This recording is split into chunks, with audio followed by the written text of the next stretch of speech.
So yeah, just helped us out. Ladies and gentlemen, welcome back to the Electric Vibe Podcast. I am Kurt Hoffman, your co-host, and my smooth voiced brother from another mother to my left is none other than. Kurt J. David Silva, the Electric Man. How are you? I can't complain, man. So we've been working on a couple episodes this week. This is our second of three that we're going to record this week in February, the last week of February 2025. Can you tell us who our guest is, sir? I sure can, Kurt, and I'm excited to do so. Kurt, today we are going to welcome Morris Hayes to the Electric Vibe podcast. And Morris is a talented musician, producer, songwriter, band leader, who our audience is going to know from working with a plethora of musical luminaries throughout the past decades. I mean, Morris has worked with everyone from Prince and the New Power Generation to Shanice, Elton John, Stevie Wonder, D'Angelo, Amy Winehouse. That list just goes on and on. And I know that we're very excited to talk to Morris about his roots, playing music in the church, becoming a band leader himself, forming bands, really getting into the performance and band leader roles, and just taking his career to other levels over the past, say, 30 years. It's really going to be a treat to talk to Morris Oh, yeah. Hayes. Morris, welcome to the Electric Vibe Podcast, sir. How do we find you today? Man, I'm doing great, brother. I'm glad to be here, man. So we're glad to have you here. And again, thank you for your time. Also want to thank and give a big shout out to your manager, Jill Willis, Yes. for coordinating all this. I had to send her the link earlier than because she was walking the dogs to the dog park. He's a big dog. You gotta take care of them fur babies. Right. That's right. So thank you to Jill, and really thank you, Morris, for coming on. We were sharing before pressing the record button again is that Jay and I had actually met you at one time in our lives.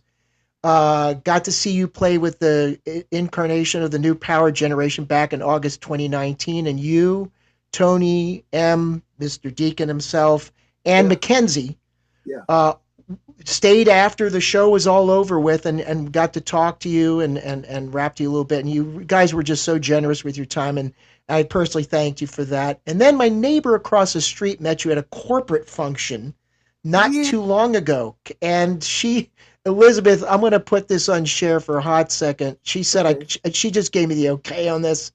Great. But you were at a corporate event and you were sharing. Let's see here. Can you all see that? There you go. And that's Elizabeth Most right there literally across the street. Is that Mackenzie in the background there too? That is Mackenzie. That is him, man. It was a great night, man. We were at Paisley Park. It was an awesome night, man. And Elizabeth, man, she is awesome, man. She was a super sweet lady, man. We let me tell you, COVID was one of the greatest things about COVID, and there wasn't much, but was getting to know the pod of neighbors that I have in my neighborhood here in Conshohocken, Pennsylvania, right outside of Philly. I'm about 13 miles from the art museum. And she came to me and said, hey, I was taking the trash out like on a Monday. She goes, hey, Kurt, I just got back from this conference in Minneapolis, Minnesota, Paisley Park.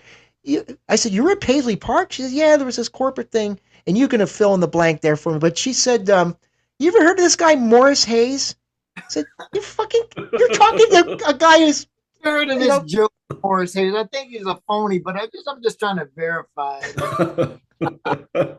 So, it was part of this fundraiser, or what was this part of? You have a friend that, or I have a buddy of mine.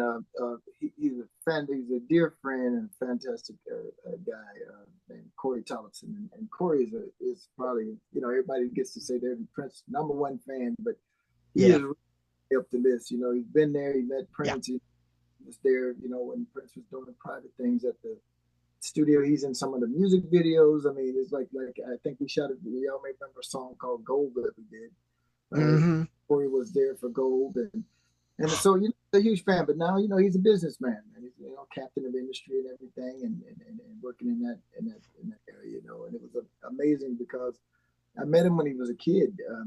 Like 16, 17 years old, hanging out at Paisley. Folks let him come out and stuff didn't start at Paisley until 2 a.m, man, on the weekend. Friday night starts at 2. And I'm like, this kid's over here. And he's on the couch next to me. Like I'm waiting for Prince, man. It's like, oh my God, man, Prince is going. We were just both of us just sleeping on the couch, man, just like sleeping. And and he would talk to me. He was an inquisitive kid. And he would ask me a bunch of stuff, and he was just a fantastic kid. And then later on, man, he went to start working at I think he was at a company called N4, and he used to work directly with the gentleman out there in the Silicon Valley. Gosh, he's one of the tech billionaires. He worked with. Oh, not Bill Gates. Not Bill Gates, but oh geez, he's another software company that's huge. But anyway, I can't think of his name at the moment. But man, he worked like him and his friend worked second, third in command over there with this guy. And I mean, he's a name you would know, like Zuckerberg and like that. He's okay. Sure. Business B2B software, that type of thing. Wow.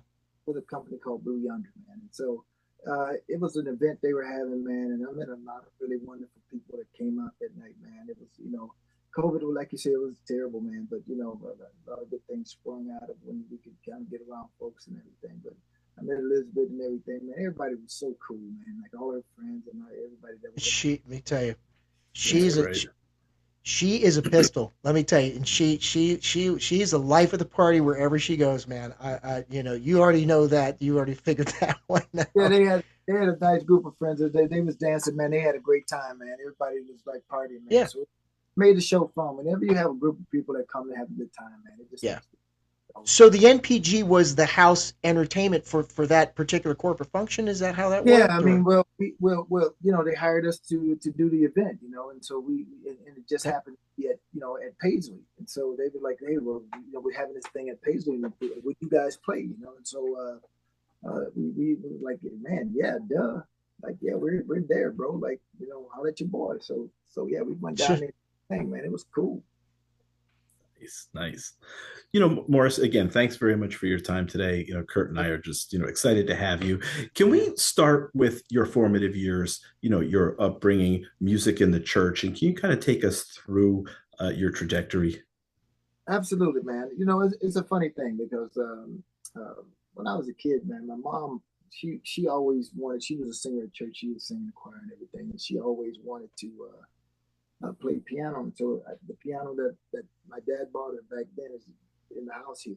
This is the house where I grew up, man. But when my parents passed on, I inherited the house, and so I lived where I grew up. Wow. And the piano that I practiced on is sitting over there. The dining room table that I ate on when I was a kid is still. Wow. It's like it's crazy, man.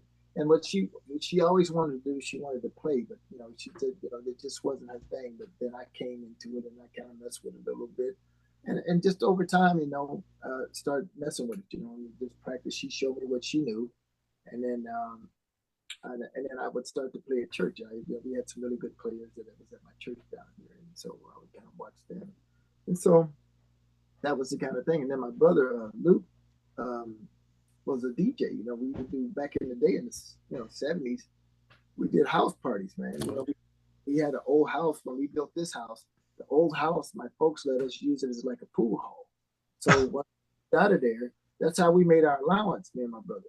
Is that we had this place, and after we get home from school, do our homework, do whatever chores we had, we would then go open up we call it the place, and we go to the place.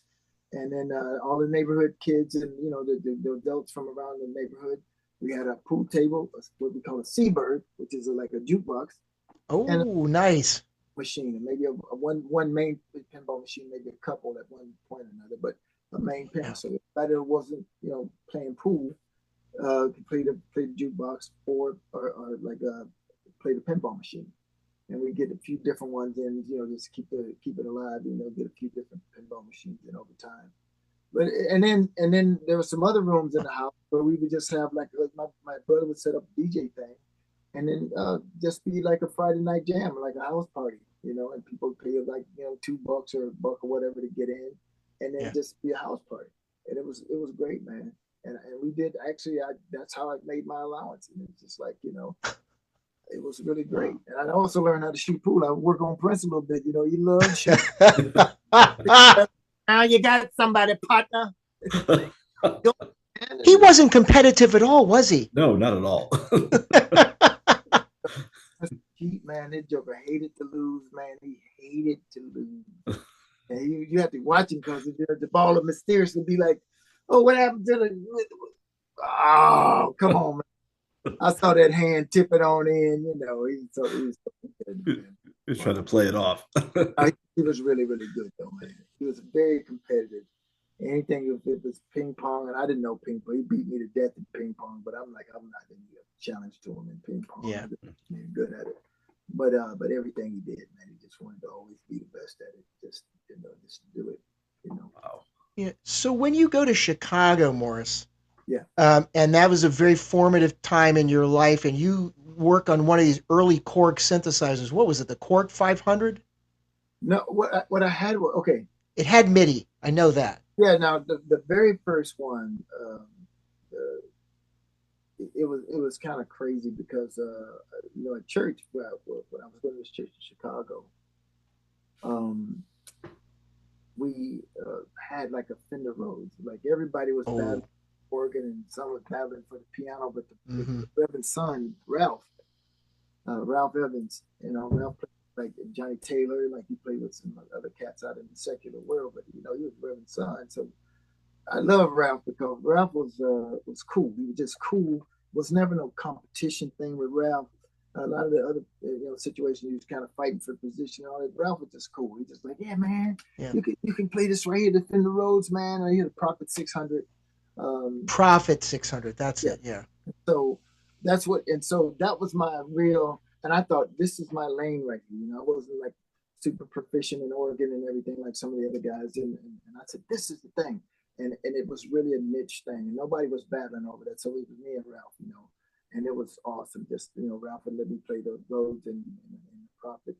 And it was amazing, man. And just like, and it's the thing, man, I'm glad you brought it up because in so many situations, man, especially for some reason, church and other places, there's this competitive thing that happens.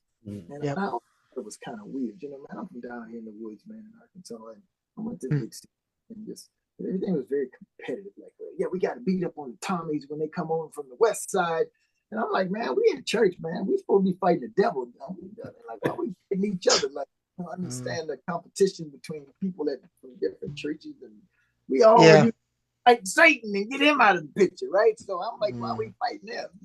I always thought that was weird. But what I loved about Ralph, man, is that this brother was always supportive, always cool. Like, man, he wasn't like trying to like hog nothing or like have like, yeah, man, don't do this, don't. It just like it was free, man, and he was just like smooth and cool, and I really appreciate that about Ralph. So, Ralph, if you're listening, brother, I love you, man. You the cat, you the man, always have been. So that's.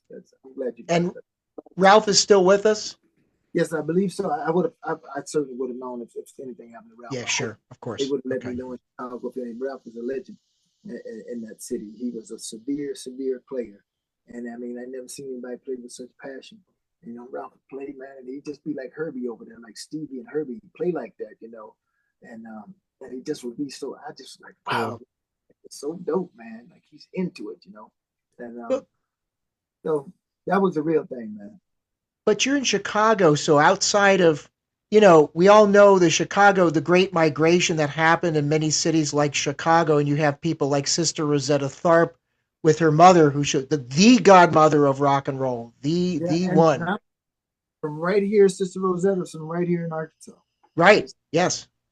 Cotton plant, if memory serves. Yes, sir. Yeah. I know I know my Rosetta Tharpe now. Yes, I say Brittany Howard should play her in a movie, but that's my not so humble opinion on that one. She did a tribute to her at the Rock and Roll Show, Oh wow, I didn't see that, man. She did when Sister Rosetta Tharpe was inducted. I believe Brittany played a solo show and did one of her songs. Probably Strange Things Happening Every Day or something like that. That's awesome. But that would be, I think that would be amazing, and that should be about it. But because you're in Chicago, you had your own version of the Great Migration. Okay. Yeah. Here you are, you come to this incredible town, and of course, Chicago blues. I'd be remiss if we didn't talk about the blues in Chicago. Absolutely, man. It is a huge force there, and you got so many people. I mean, Chicago is known for so many things. I mean, first, like one of the blues, when you talk about blues, you got Chicago blues, you got St. Louis blues, You got like Kansas City, Memphis, places like this. Yep. Chicago forefront, Buddy Guy, and like some of the cats that came out of there. It's amazing. And then it's a big gospel city. It's like because the church I went to, even back in the 80s, had like close to 5,000 members back before there was these mega churches, man. I mean, so we were on television every Sunday, so it's like. What denomination was that? I'm sorry? What denomination was that? I'm sorry. It was a Baptist church. Baptist, okay. Baptist church in Clay Evans. And it was funny because I would see him on TV, and my aunt lived in Chicago and went to that church. In 1979, I was in Tennessee, where the minister is from. He's originally from Tennessee, and I met him. And it was weird because, this dude got like a detail. He's got like security people and stuff. Yeah. Back in 79, he had a guy that and I come to know this gentleman. I forget his name right now, but he was Reverend's guy up until the end, and I just went up to him like, I'm like, hey, there's Reverend Clay Evans, and I just said, hey, Reverend Evans, I said, my aunt goes to your church in Chicago, man, and I'm going to school there. This is 79. I'm going to school I'm going to go to school there maybe, and I'm going to come and join your church or something like this. I said to him, and he said, come on, you come on, because he told me I did great at the service I played at. He said, you come on. And sure enough, man, like 83, 82, 83, something like this, I transferred out of my university here in Pine Bluff and went to Chicago. And I went to church a few times at a church, and they put the chair out for you to come sit down and join the church. I just kind of let a few Sundays go. And then when I built up the nerve and everything, and I said, well, you know what? I like it here. I'm going to come. I went down and sat on the seat. And then he said, when they, took my name and everything, they, it was me and another guy. And he said, this is the young man that I met in Tennessee. And he said he was going to come here. And he said, and he turned around to the choir, which is this double-sided giant choir. And he told his sister, who was she was the minister of music. And he said, y'all take him and y'all work with him, And he said, y'all take him in and work with him. This young man was playing down in Tennessee when I was down there. And he just said, y'all work with him. Y'all take him in the music ministry. And just, he remembered me. And I was like, wow, man, that was, and it was so cool, man. And the rest is history. It was just like the Justice League of gospel players. And these folks, every one of them at their position was monsters, They were great. And so it was a real learning experience, me not playing at that level, And so it was really dope to just be working with guys like that that's been recording these records and on television, all this stuff. I used to watch them on TV. Yeah. Yep. Yeah. Wow, that's great. Did Reverend James Cleveland ever come through town? Sure did. And we played at an event. It was awesome. He was, of course, one of the greatest, in contemporary gospel. Gospel, yes. He was, and we went over to one of our kind of like churches that we would go, a minister named Father Hayes, and we would go over to his church, and they would come over to ours. And Father Hayes had James Cleveland at his church, and we went over there and we played, and James Cleveland was at that, man. It was one of the great experiences, man. In my church, I met all of the big ones, like Tremaine and Vanessa Bell Armstrong, like all of the big, stars of that genre at the church. I met like other ministers, Jesse Jackson, assistant ministers at my church. Oh yeah. So it was, it was heavy duty, man. It was like my first kind of star thing, because I would see all these people on TV and they had albums out and they would do all of this stuff, and so they would just come through the church to see Reverend and whatever, and it was cool, man. Minister Farrakhan, a lot of folks would just come through the church, so it was like folks, and I met a lot of people just because I was sitting right where they walked by. So a lot of times they walk by me and just stick their hand out and shake my hand. I'd be like, yeah, like, cool. Hey, this is awesome, Yep. So it was really cool, man. The whole experience, man, was like we traveled and went to different places, went on tour, and like, yeah. Great, man. Church life was like it. That was my whole social life back then. Right. That's great. Morris, can you take us through your first band? When you starting the band, getting to play, getting that exposure. It's interesting because my first band, you would think it would have been in something like high school or something like this, but I really didn't play much in school.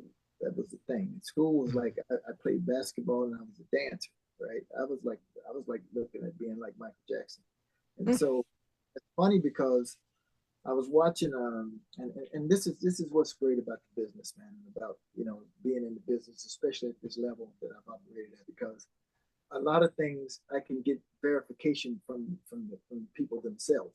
Mm-hmm. So, for instance, I had a buddy of mine named Seven Aurelius as a producer, and he wanted to use my house in LA.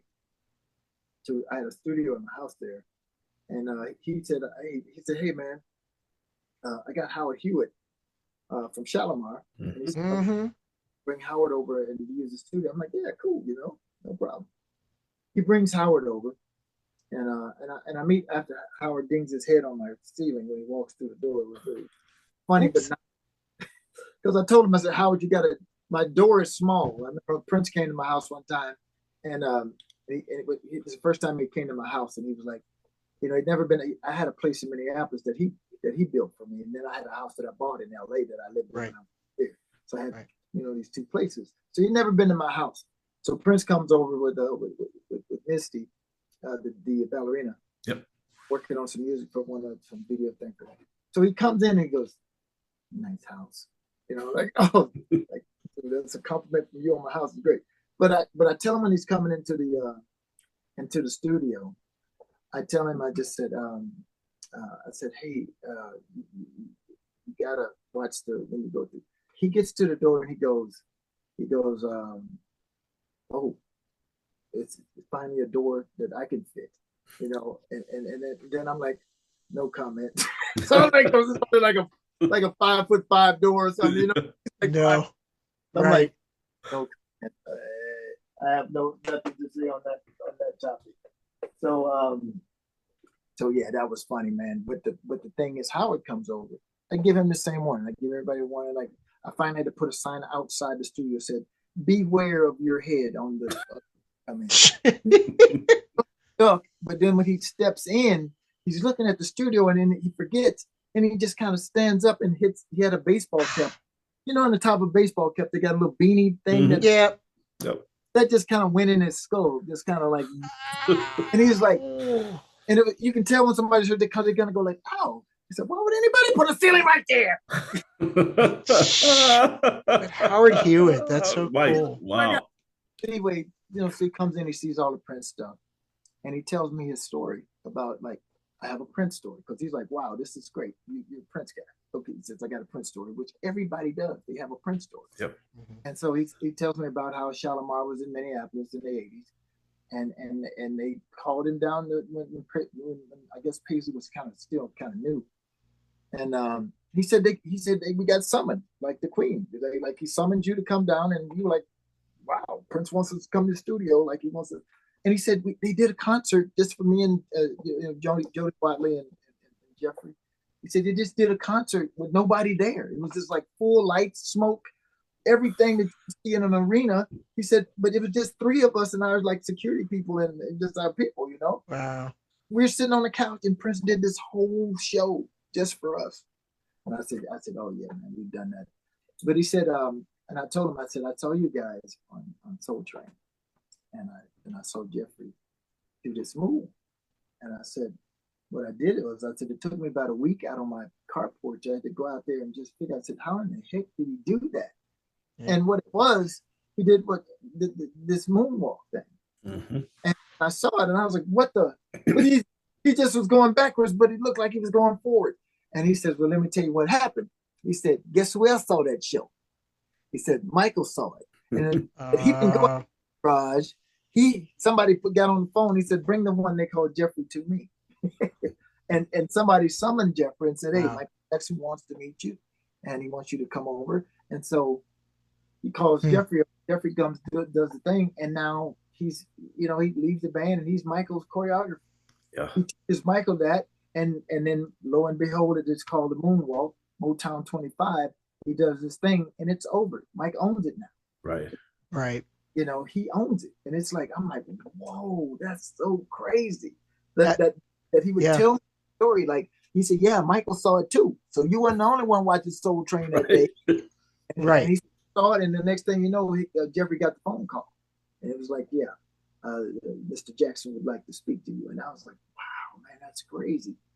And so yeah, stuff like that, little tidbits. I'm like, man, that's so cool. I just thought, I would do it. And maybe Mike did. He said, no, Mike got the butter from the duck. He told the dude to come over to the house. Yeah. That's like getting Jacques Cousteau to clean out your fish tank, bro. Right. Oh, I love that line. You've used that line. I've heard, dude. That's the best. But here's the thing: we're old enough to know Jacques Cousteau is. That's right. Listen, I get that. We older. We know when Jacques Cousteau was back in the day. Come on, that was one of the best programs on TV. And so let me get him to do that. That's crazy. Let me have a Jacques Cousteau moment and fish another story out of you for a second. So you're really into science and astronomy, computer programming, and what have you, and you wax poetic about it on my dear friend Martin Ware's Electronically Yours podcast. I've had Martin on as a guest prior to Jay and I joining forces, and my first question to you is, have you ever been to Mauna Kea on the Big Island in Hawaii? And if not, you need to put it on your, and I'll tell you why. Man, send me a text as to what that is. I've been to Hawaii a few times now. Okay. So my husband is from Oahu, but this is on the Big Island. And Mauna Kea has an observatory that's National Parks and Recreation. And you're going to enjoy this. And I said, if I ever get a chance to talk to you, you go put this on your calendar. So back in 2014, just got married, met my in-laws on their turf and all that stuff like that. And we did a couple puddle jumping to different islands.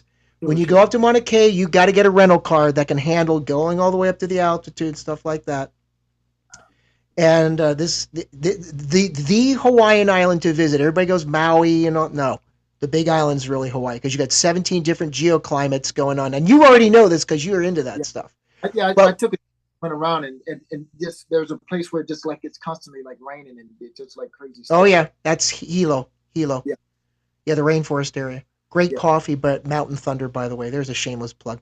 So when you go to Mauna Kea, the towns that surround it have a certain kind of coating on the street lights and all that stuff, so that there's a no-fly zone. Okay, so it is one of the top 3 places in the world to go see the stars. Okay. And so we're at the observatory. I can see Saturn in one of the telescopes already set up with the rings on it and stuff like that. And I'm geeking out and stuff like that. I see the Southern Cross with my own eyes, full display.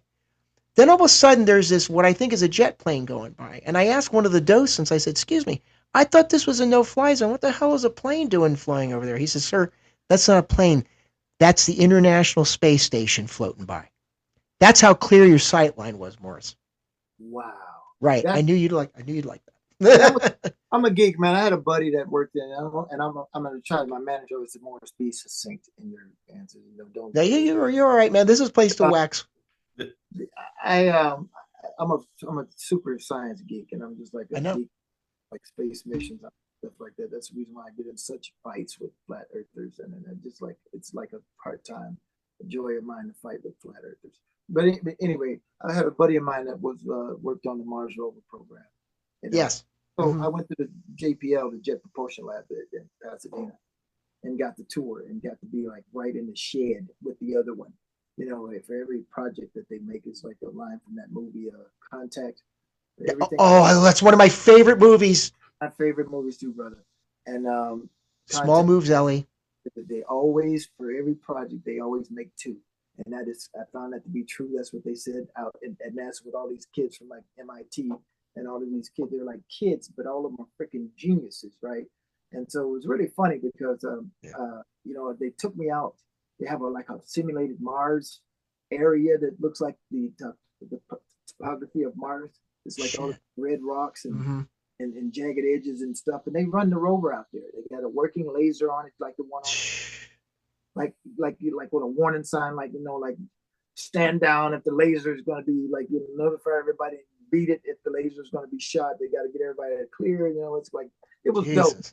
And he told me and I knew a lot of the missions. I knew about the stuff with Saturn, like a lot of the moons and all the probes and all of the stuff, and it was phenomenal to me, man. And anything like that, I'm just like I'm geeking out, man. Like when I saw the place where when you always see mission control when they launch and the launch is successful, all the people sitting at the desk are really tense, and then yes, and then they do that yep. Two white rows of desks. It's like I was there, like at the clean room with everybody wearing the whole thing.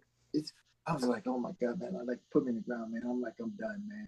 And so I just love that, man. And once again, it's just like stuff in the business affords me to meet people because I know people in the game, and they say, hey, do you know Jamie that works the thing? And then it's like, oh no, and then it's like, well, you should go out to JPL and he'll show you do you the whole tour and show you the rover and everything. I could put my hands on it, like it's right there.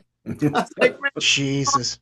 It's so, and that kind of stuff. So now when I go back to Hawaii, bro, I gotta do it. I gotta do it because we'll talk off air. I'll set you up. Now, at the second time I went there, Morris, they had a protest by the native Hawaiians, people who are indigenous, like Native Americans. And they did not want it was a Japanese subcontractor, I think, to improve and expand the amount of telescope capability. There's something along those lines. So I wasn't able to go back because they had to close down due to protests. I think that was in 2015. I think, who knows now, with the way the world's going. But do check into that because, and then I'll tell you the place to go to eat is the Monago Hotel. We'll hook you up. I'll hook you up. I love it, man. That kind of stuff is like aces. I know. Listen, you thought you were going to get the same 20 questions about Prince, and our mission is that's bullshit. Us, right? That's not us, baby. Listen, we want to make sure that you're acknowledged for your own separate talents because yes, Prince is going to be part of the discussion. It's not an elephant in the room. Doesn't have to be an elephant in the room, but you've done so much more than that, and your collective skill set is why you're still doing what you do. You've got this synthesis of computer programming, interest in science. I mean, we talked to Matt Fink. Remember this when we asked him what the biggest F up on stage was, and he talked about when he was doing the nude tour at the Wembley Arena. And I would love to hear if you have a story like this. I'm sure you've got a couple. I know the Oberheim story where it melted down. That was a good one. But he was supposed to trigger something. What do you got for me, Fink? And this woman sighing goes, whatever the sound he wanted was like a drum loop or something. Should have shut up. And it happened 3 more times. And Prince said, and I guess Prince said to himself, "Fuck it," and said, "Brand, what do you got for me?" And then hit a drum loop or something like that. So, did you have a moment like that where? Oh gosh, yeah, man. Let me tell you something, man. Because you pushed the limits of technology with what you had to work with. I got an early lesson in bravado early on with Prince because of me being a techno geek and really being in the equipment. Yeah. I was ahead on it, even though I couldn't afford it.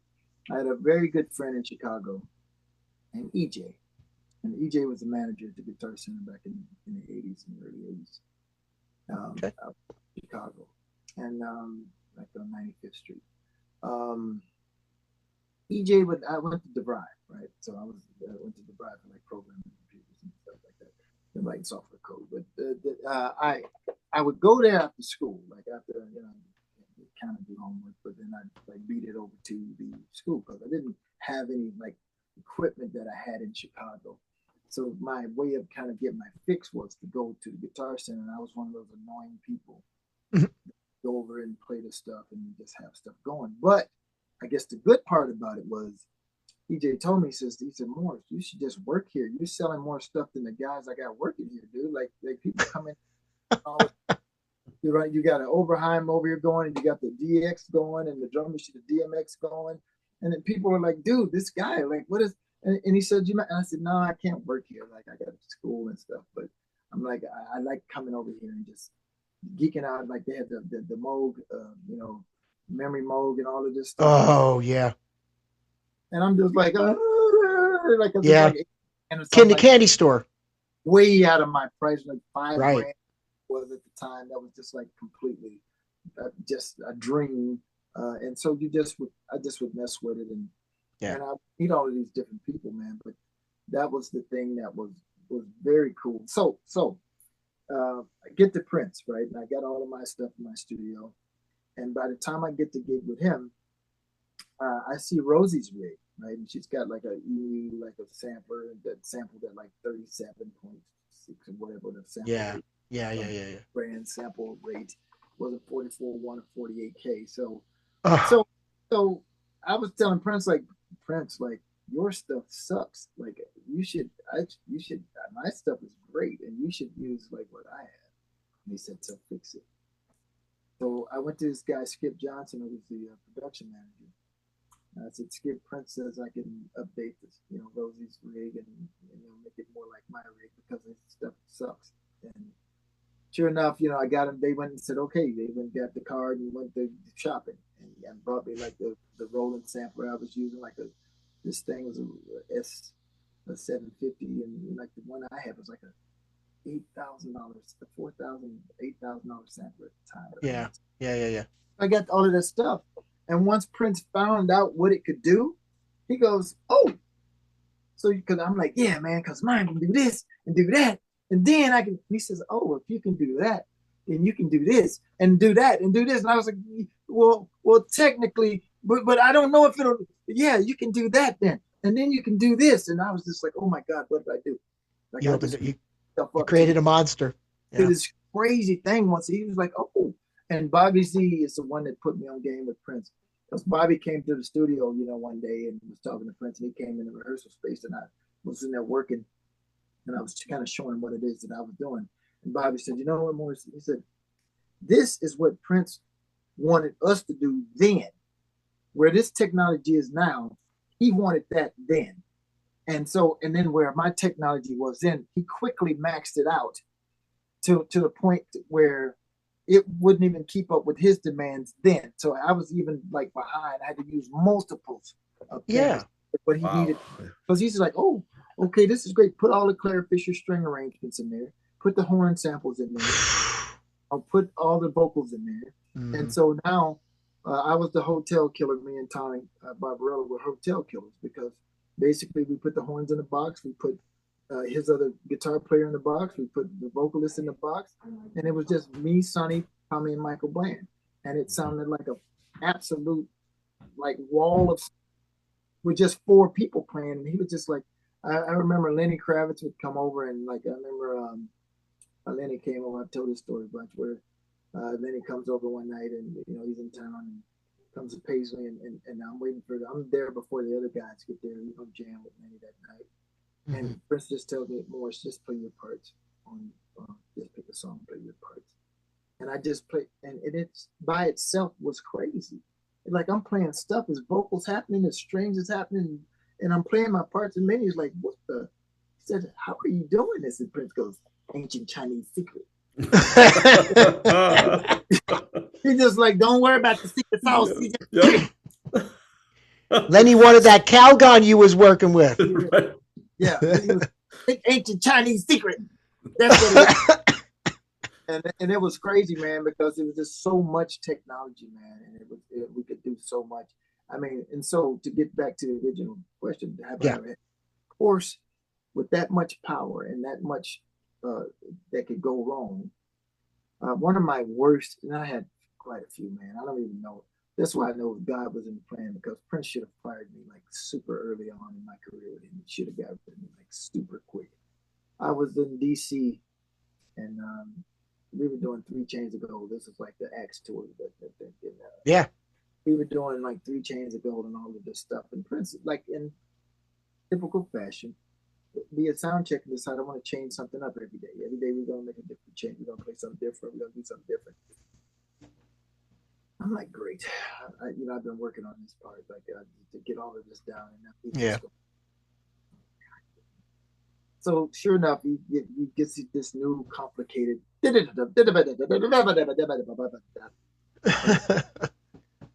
dog. So I got to do this new part and still play my old stuff.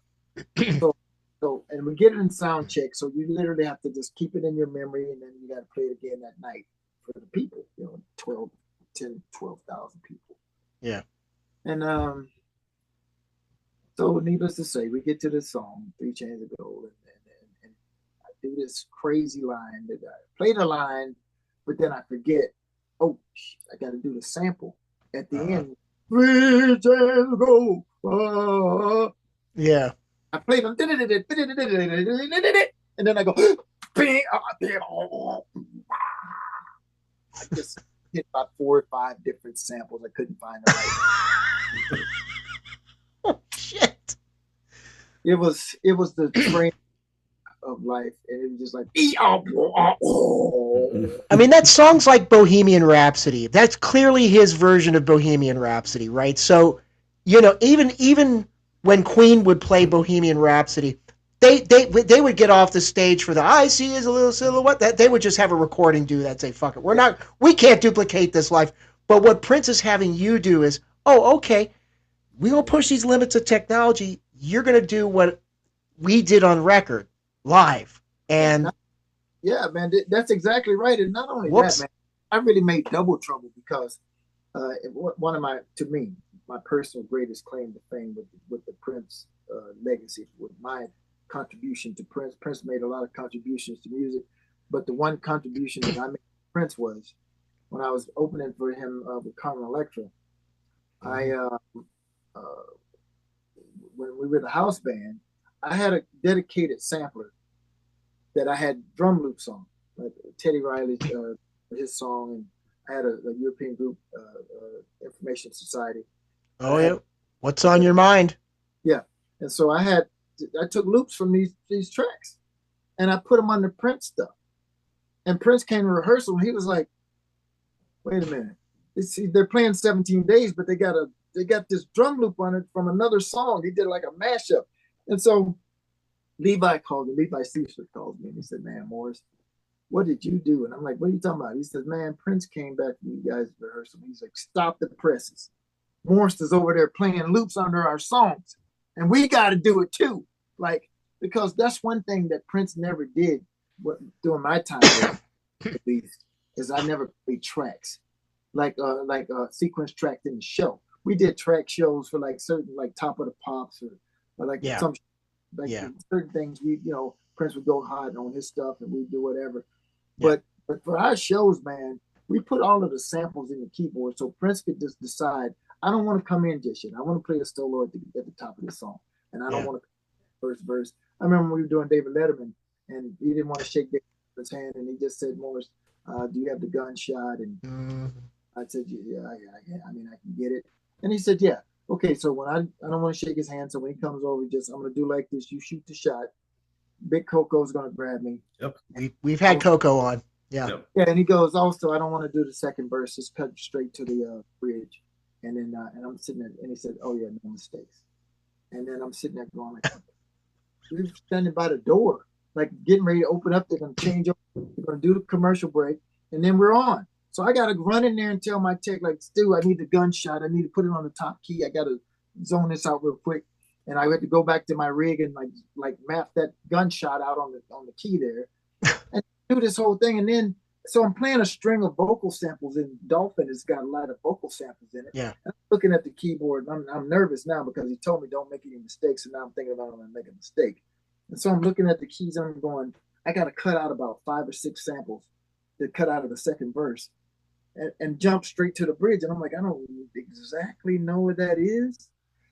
So I'm just looking at the keys, and I'm playing, and I'm singing, and I'm looking, I'm trying to count like how many words that's got. And I just like bang, and yep. Winging a prayer. And it worked. Wow. And it was, the rest is history. It was like, but the show in DC, to cut back to that, the next day, or it may have been the show before DC. I think we may have gotten, but the next day, the sound check, I knew it was gonna be bad. I just like, because I didn't see him that night after the show. It was like poof. So the next day we're in sound check, and I'm at my station, and he's like, you just hear the voice of God come on the microphone like he would always do. Yeah. You don't see him anywhere. He's not anywhere to be seen. He's just like, Morris, what happened last night? Like, what happened? I said, I was so focused on that new part that you gave me that I was really hyper, just trying to make sure and I just forgot about it. He said, don't ever do that again. Like, he said, I just wanted to go home right then. I just wanted to walk off the stage, Yep. get my hat, coat, and just go home. He said, please don't do that again.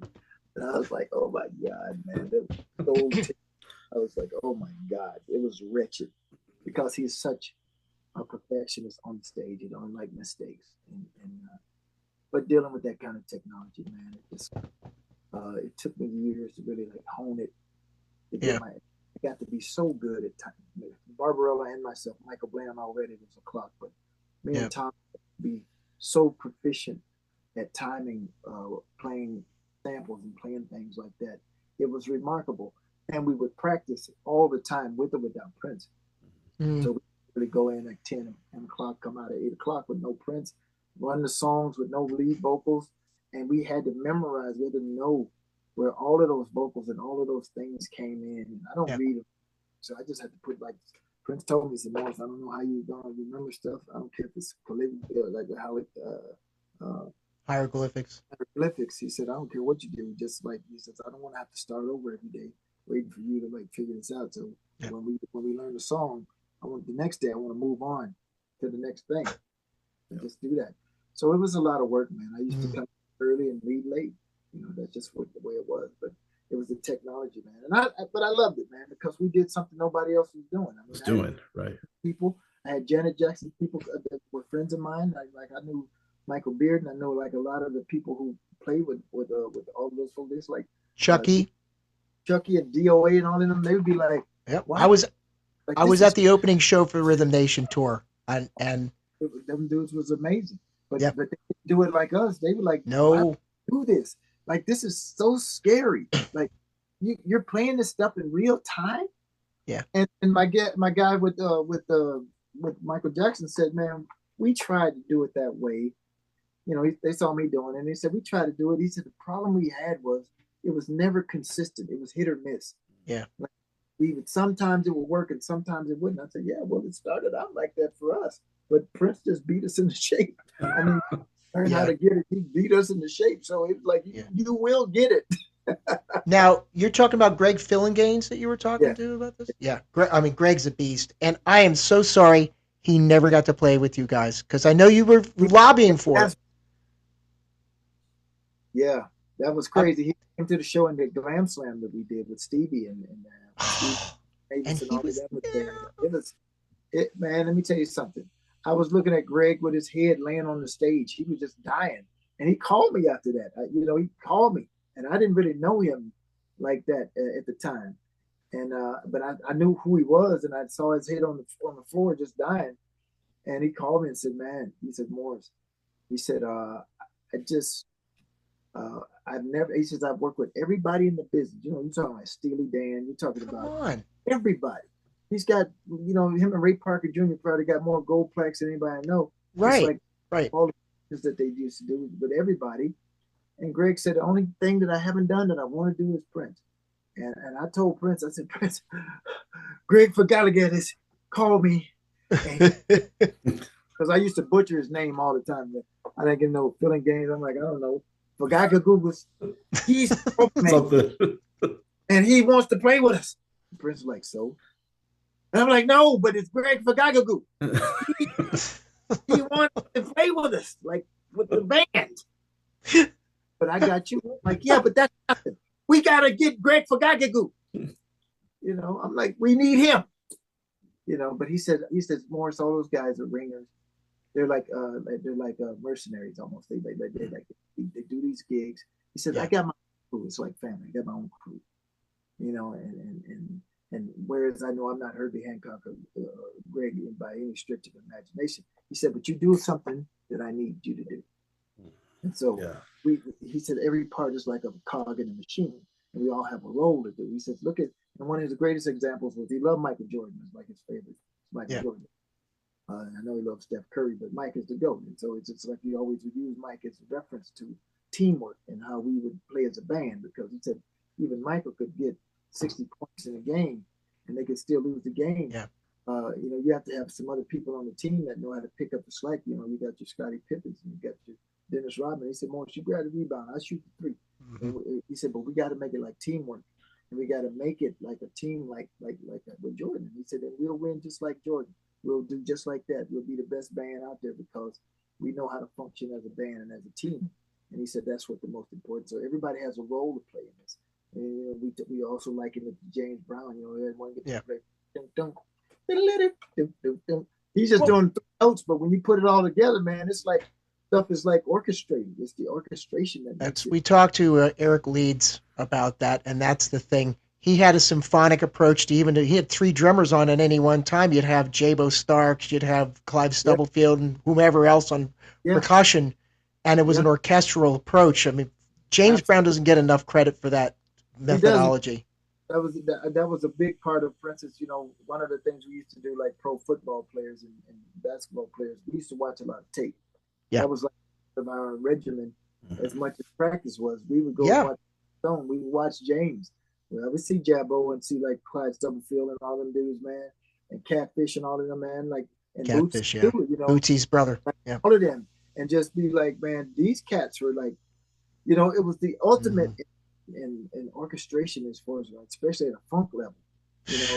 When you look at the genesis of like James, Sly and the Family Stone, George Clinton, P-Funk, that to me that was the trifecta. And then of course you got the people like Sugar Otis and some of the other ones that were like at the forefront of that stuff. But those were the ones that were like in that, and then there was all the offshoots. You got the Ohio funk and the Bay funk, and then like all of these different things that just kind of came as a result of that. And of course Memphis and Detroit, like Memphis and everything. And so that was a lot of stuff that we would study and take from this. We would watch like a lot of outtakes from that we would listen to for like Little Rich and different things like that. And Michael even would send Prince some stuff. And one of the greatest things was Prince told me, "It's a Morris when you do this stuff." Michael sent it to me from his Sly Stone collection. From his Sly Stone collection. I'm like, Mike, touch this. Oh my God, dude! Wow. But you I'm sorry. I just have to say, you had a football coach who was also the quarterback. That's Prince in a nutshell. He was the coach and the quarterback. And he had a running back that was nutty as a fruitcake. Because man, I would just do stuff, man. You hope you caught the ball. Right here. But are you familiar with Anthony Marinelli? Yeah. He did a lot of the synth programming on Thriller for Phil and Gaines and all those guys. And he breaks down how they do this. To me, I see your role as almost like, or not, or exactly like Anthony Marinelli, where you did a lot of the programming and the layering and that was your role.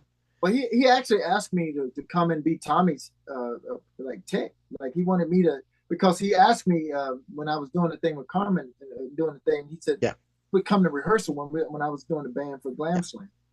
And he would be like, Morris, because I only had 2 keyboards, man. I had an S50 and a D50. Like I got a D50 in the house, man. I just bought it used. Favorite units, man. I still use it. I have my JD800 over here. I have my other, I have a JP8000. I was a Roland man. I was just like Roland. Man. I didn't have stock in that company for as much stuff as I have from Roland. And I'm still an endorser for them even today. I mean, I got E4. That D50 is all over Love Sexy and the Batman soundtrack. I'm like, damn. It's like, it's a lot of Roland stuff present in a lot of his stuff. He used a plethora of things, but especially in the years that I came around, I mean, Roland was very heavy. And stuff. But the great thing was, man, is that we were able to like really use a wide variety of stuff, and I got to where I could really tell what Prince was using at certain eras. Like Prince was of the nature when he got a keyboard, he just would milk the snot out of it and just play the whole album. Like Sign of the Times is the Fairlight, It's like all Fairlight stuff. And so when I was looking at the tracks, I had to go collect samples for that. We're gonna be playing stuff, and I needed to get some samples to put in my keyboards. And I remember like the engineers bringing me the tape, and I'm looking at the track sheet because I'm looking at the track sheets. So I can see, okay, solo up track number 22, and then I need to run that onto the DAT machine so I can the DAT. And so I'm like looking at I got the track sheet, and I'm like, I'm looking in the tape box, and I'm like, okay, where's the other sheets? Because this is only 16 tracks. And I'm like, where's the rest of the track sheets? And I'm looking around. He said, what do you mean that's all that's in there? I'm like, you're not telling me he recorded Sign of the Times, most of these tracks with 16 tracks. I said, you're not telling me that. Yeah. There's got to be more to what this is. And like, bro, it was like 16 tracks of Fairlight, and Sign of the Times specifically was crazy because I remember when we were playing it in a cover band with my band in Memphis, we argued about what the chord was. It was a big fight about, no, that ain't what that is. See, that's an F minor with a flat nine.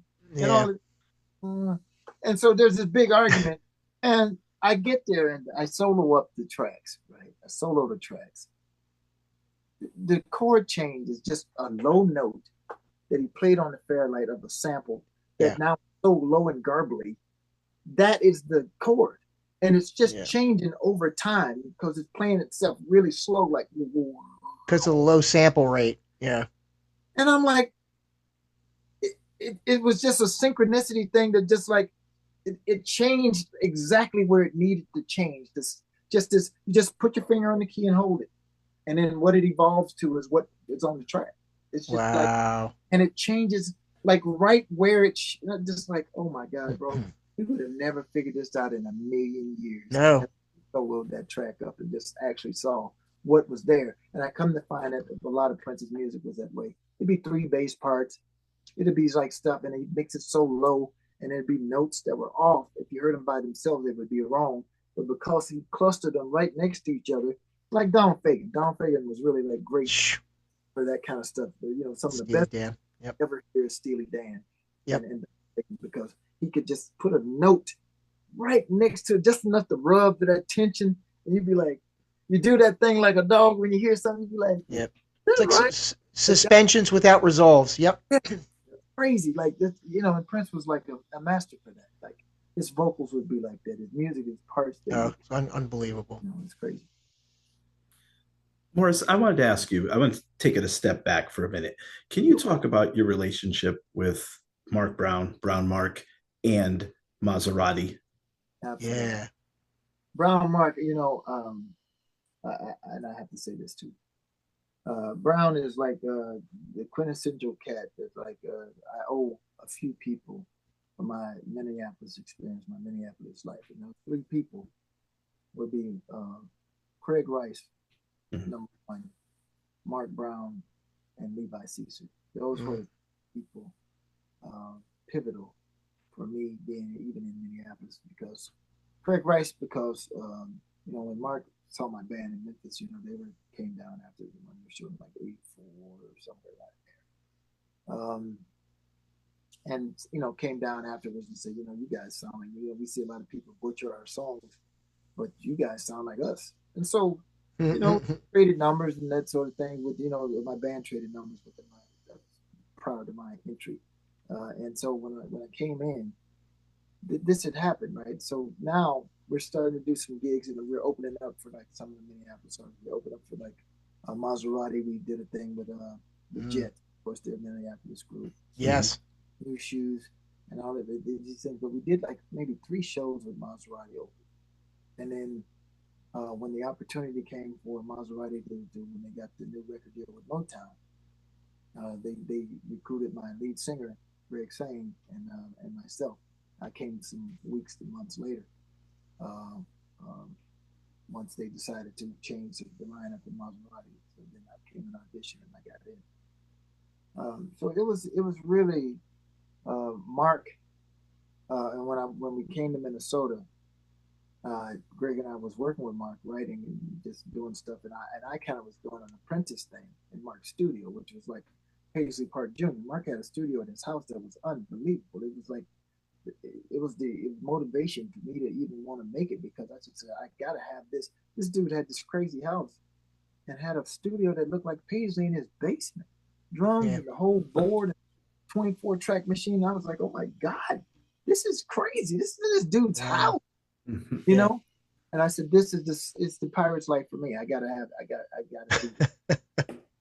Like, I gotta have it. I gotta do it. And so Mark was like, I did some stuff with Mark and his band, and just some programming and stuff. I was in the synthesis. He had everything. He had a Matrix 12 expander, which is like for a bass player, it was like nobody. Stevie Wonder like had stuff like a bass player, and I was like, man, I'm in heaven, man. Mm-hmm. I would get off work. I was a valet for this place called Leanne Chance. She had like a flagship place in St. Paul. And I used to wear a tuxedo with a tie and a cummerbund, and I would park cars. And then when I got done parking cars, it's just like I was Clark Kent. And then after 2 o'clock at night, I was Superman, and I went to Mark's house. And because them dudes didn't sleep, Mark was up all night working on music, and we'd go to the club and hang out and do the club thing and listen to what was hot, and then we go back to the lab and then say let's make that. And Mark, I was in Mark's video Bang Bang, which Prince wrote the song, right. And we went to Paisley, and that's when Prince was dating the girl from Batman. Sorry, Kim Basinger. Kim Basinger. Yep. She was floating around, fluttering around the studio, and just had her sundress on, la la la la, like George from the Wizard of Oz. And we were shooting a music video there, and that Prince asked about me, and he asked Craig, he's like the keyboard guy, can he really play? Like, can he play? And Craig was like, oh yeah, he's good. He can really play. But some music videos you don't have to. It's just a music video. You can just put somebody behind the keys and just look good and do the thing, And he was like, can he really play? And he's like, oh yeah, he can play. He's great. He's been Maserati, and then he was like, oh, okay. So that was, and so Mark was my gateway into Paisley and into Prince's orbit. And then what happened after that? Levi Seaster. Mark at this time is now on his own, working on his own production and doing stuff. Yep. Levi Seaster was now one of Prince's producers and working, and I did Levi, me and Greg, and so Levi would throw me a bone every now and again and let me do some studio sessions, just so I could make some money, and that's what's really my Levi was Craig was the guy that jumped it off, jump started everything, and just had us there and would throw me some work, and then Levi brought me in the studio to do the time when they were working on Graffiti Bridge. I did Shake, and I did some remixes for the time stuff. And that's you on the Shake remix. Oh, right, that's right. Did all of that stuff, and what was crazy about it, I actually had a club track, and I did this thing because there's like that whoa, there's like those gospel vocals, and it was crazy, man. I mean, I played the solo on it, man, and it got up to the front office, like Eric Leeds in it. I'm sorry. Eric's brother, Alan. Alan was like, and I remember going by, and Alan was like, Morris, that was great what you did on the Times thing, man. And I'm like, oh, thanks, like crazy.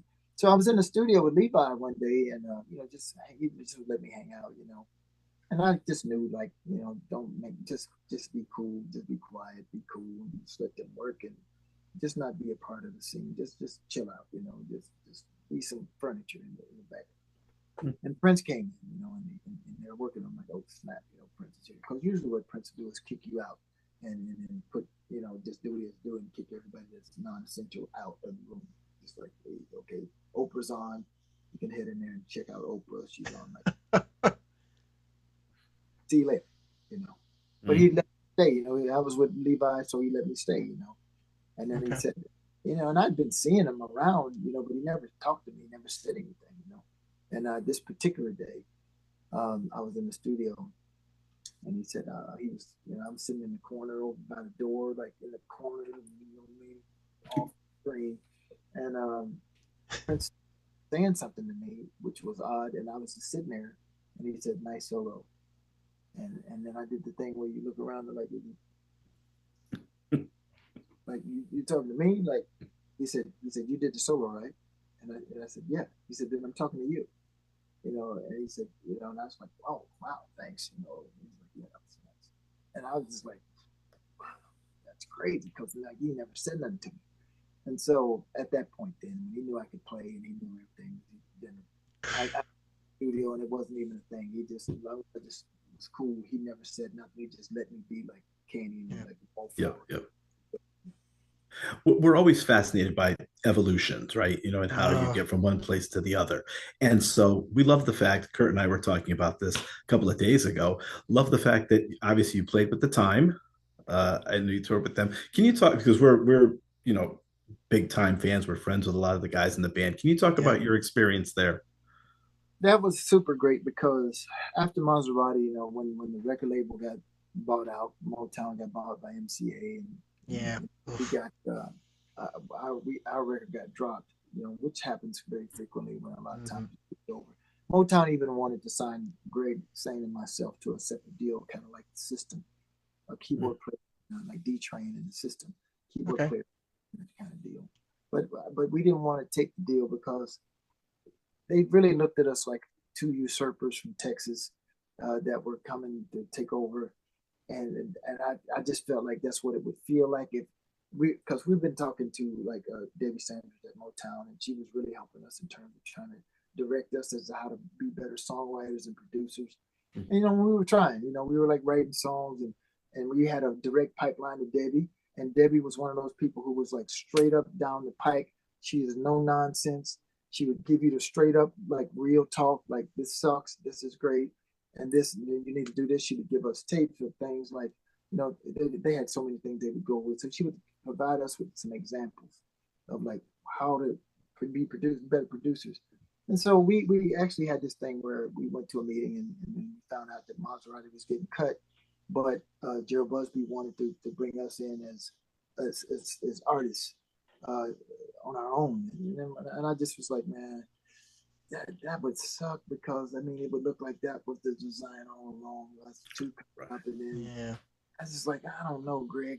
We were on an elevator, and like even going down, man, we were in such shock with the meeting because Craig came and Mark Brown showed up, and it was like we were in such shock that I was just got on for the ride down from the elevator. We were just like for the first few floors, nobody said anything. We just like, what just happened? Like, Mm-hmm. and I just was like, yeah. So after that, man, it was just like uh, it was really like, what are we going to do next? And so by the time we get to that part, um, wait a minute, what the evolution was from Well, sorry, into the Time. into the Time. Yeah. So after that, I get a call from Jerome Benton. When I was working on the Graffiti Bridge thing, um, Jerome and I was a van driver. I drove the van and picked up all of the artists. So I used to pick everybody up at the hotel or whatever they need. I was a PA production assistant, and I would just drive and pick up people, and Jimmy Jam and Terry would be in there playing PlayStation with Tevin Campbell, and they all be hanging out. Jerome is in there hanging out. Jerome let's like come up behind me and just grab you and just pick you up and be like, bro, like Yeah. because Jerome is like a lot of fun and he's cool, but. Yeah.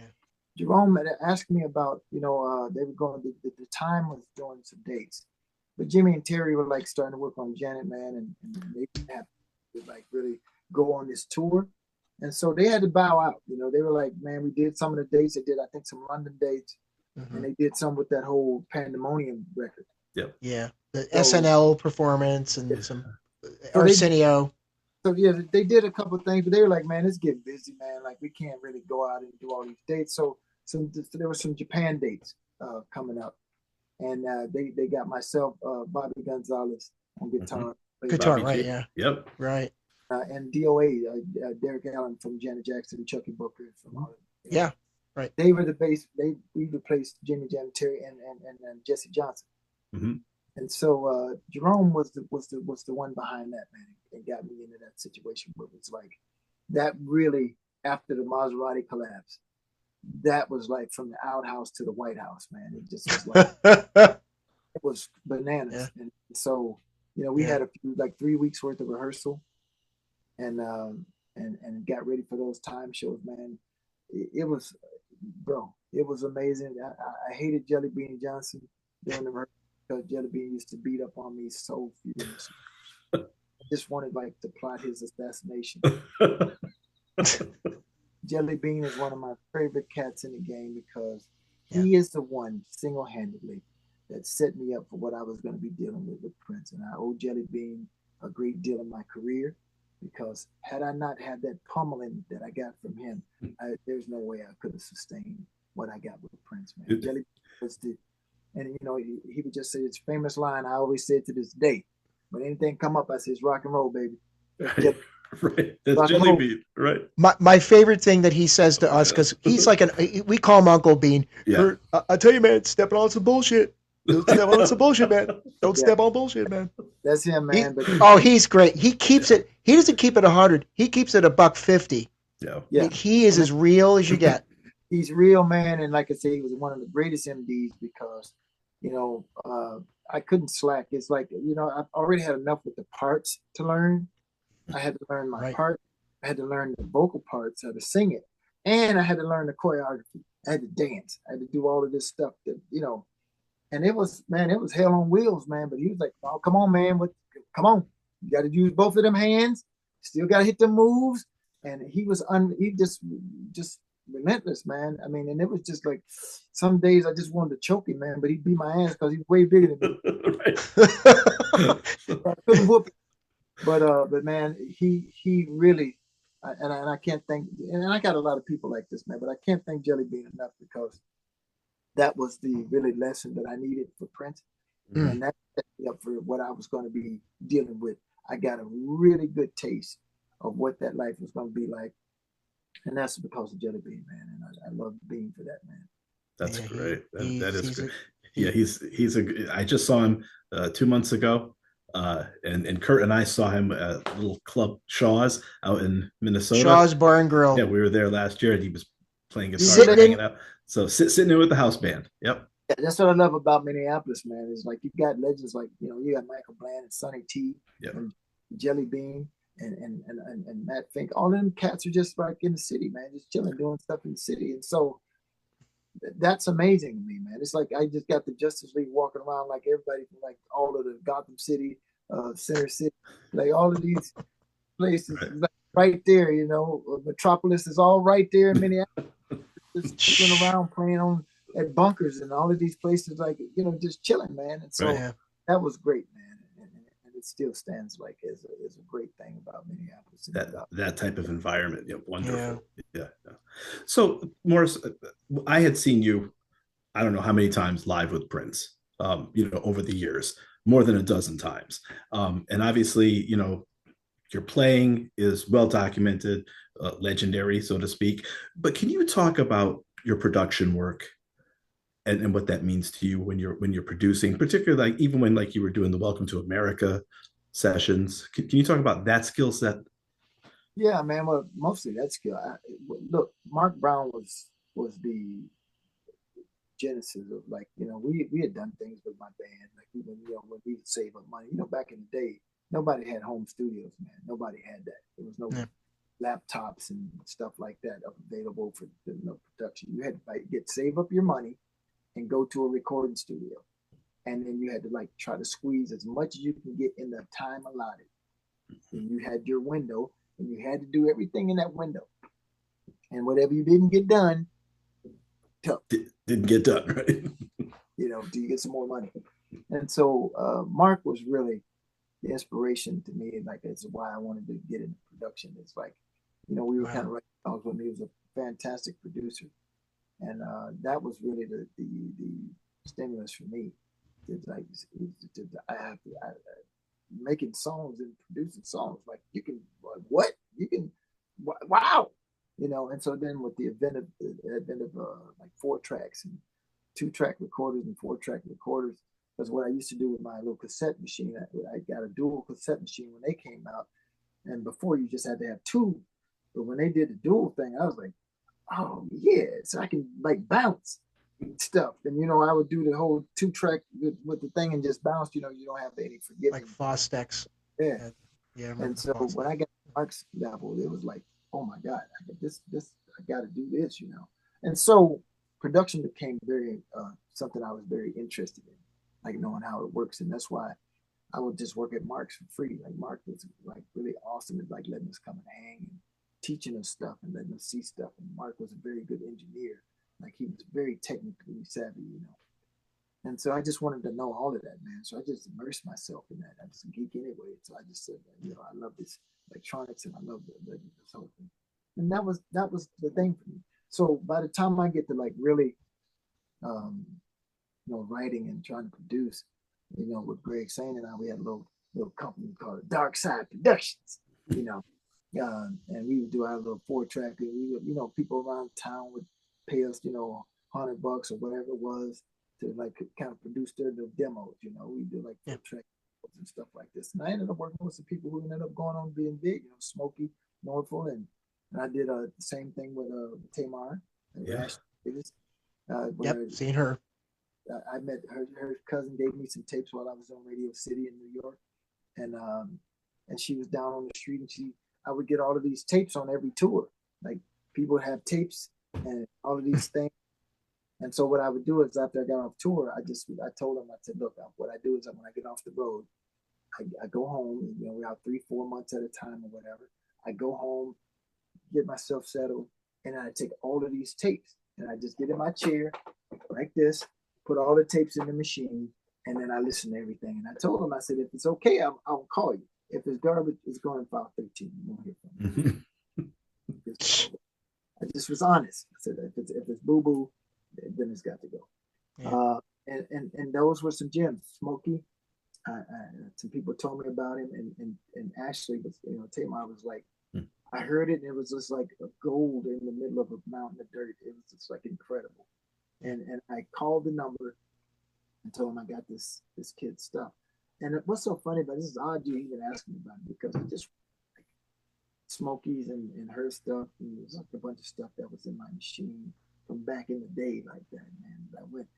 One of the greatest calls on Music Life that I got was on the Smokey Norfolk project. Which Smokey's a big gospel singer. He's ministered at church in Chicago. He's got Grammys and all of this stuff. 12 years old when I got it. Maurice White got a hold of the tape and called me at my apartment. Well, he called us. He called the apartment. Me and Greg Libby didn't call me, but he called the apartment to inquire about music. And so I answered the phone, and he says, "Hey,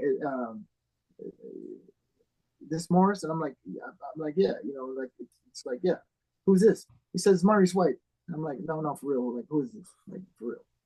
He said, no, it's Maurice White. And I'm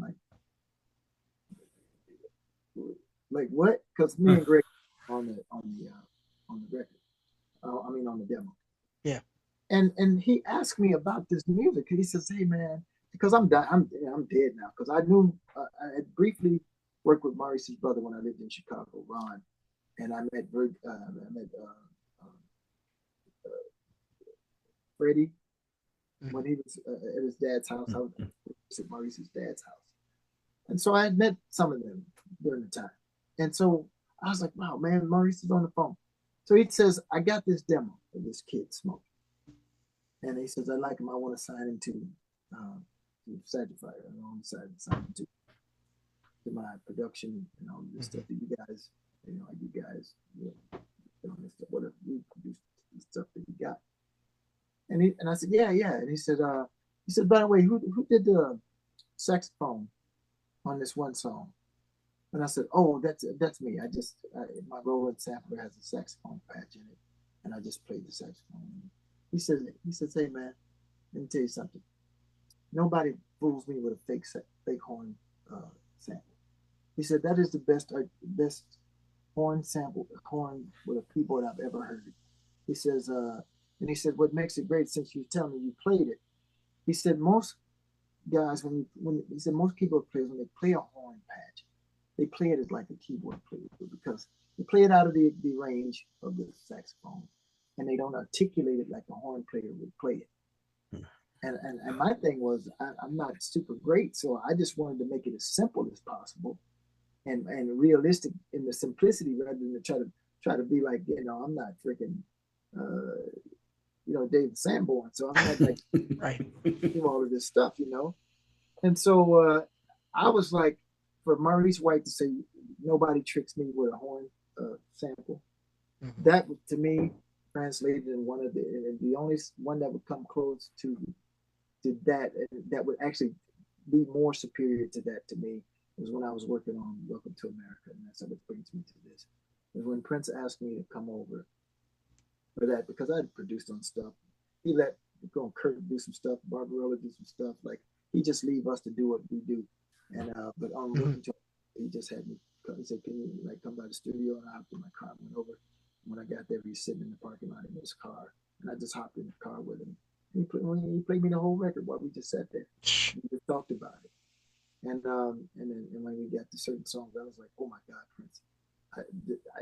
This right here, this Curtis Mayfield all day." Yep, Born to Die. Like, yeah, yeah, and he told me, he said, "You know what? He said I was watching YouTube, and Dr. Cornel West is a very good, very good friend. He had a lot of love and respect for Dr. West. And yes, he said I saw Dr. West on YouTube, and he was talking about the struggle and everything, and he was talking about he said, yeah, now brother Prince is great, but he's no Curtis Mayfield. Prince said, I went really, and he came back and wrote Born to Die, And I heard it, and I told him, I said, Prince, I know where it's going. I know. I was like Barney Fife. Andy, I know where it's going. I know where. Yep. And I just went back to the lab, man, and I came back and did that. And man, Prince was so over the top of like Morris. He's got me by the shoulder, shaking me like this. You're Duke Ellington. You're Duke Ellington. Like, and man, to get like that kind of love. Yeah. Prince, super complimentary guy, because I think Prince was always afraid of people becoming complacent. And so he didn't compliment people all the time. It wasn't like this constant pat on the back. So when you got a nugget from it, it felt good, man. It was like, sure. Yeah, man, cool. I did something cool, That was almost like your dad. Like it's like you do something and your dad's proud. It's like, yeah, son, that was cool. That was cool. Yeah. Like, I got you. Yeah.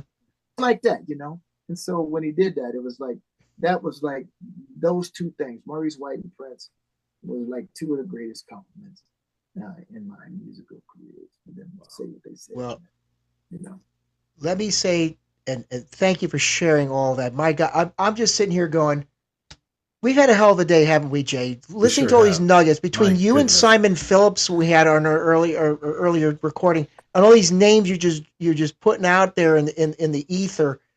I got to tell you, those synth textures on the title track, "Welcome to America," are just luscious as hell, man. And the bass that you got going there. But I could put that album on, and a lot of people are like, it's a sleeper album. And the way I say it is this: you could sneak that album underneath playing "The World Is a Ghetto." You could sandwich that in between that or anything Curtis Mayfield did at his height of his powers, and What's Going On. You could put that record right in the mix of all those records I just mentioned, and it fits right in. Right in. Yep. Absolutely. And I think the same thing, man. I even told Prince after I kind of been sitting in the car and I'm kind of I'm listening to the lyrics and I'm like, man, Prince, you going in, man. Like, okay, this is real political. Like some of the stuff, a lot of people said Prince is apolitical and stuff, but he would have, he didn't vote.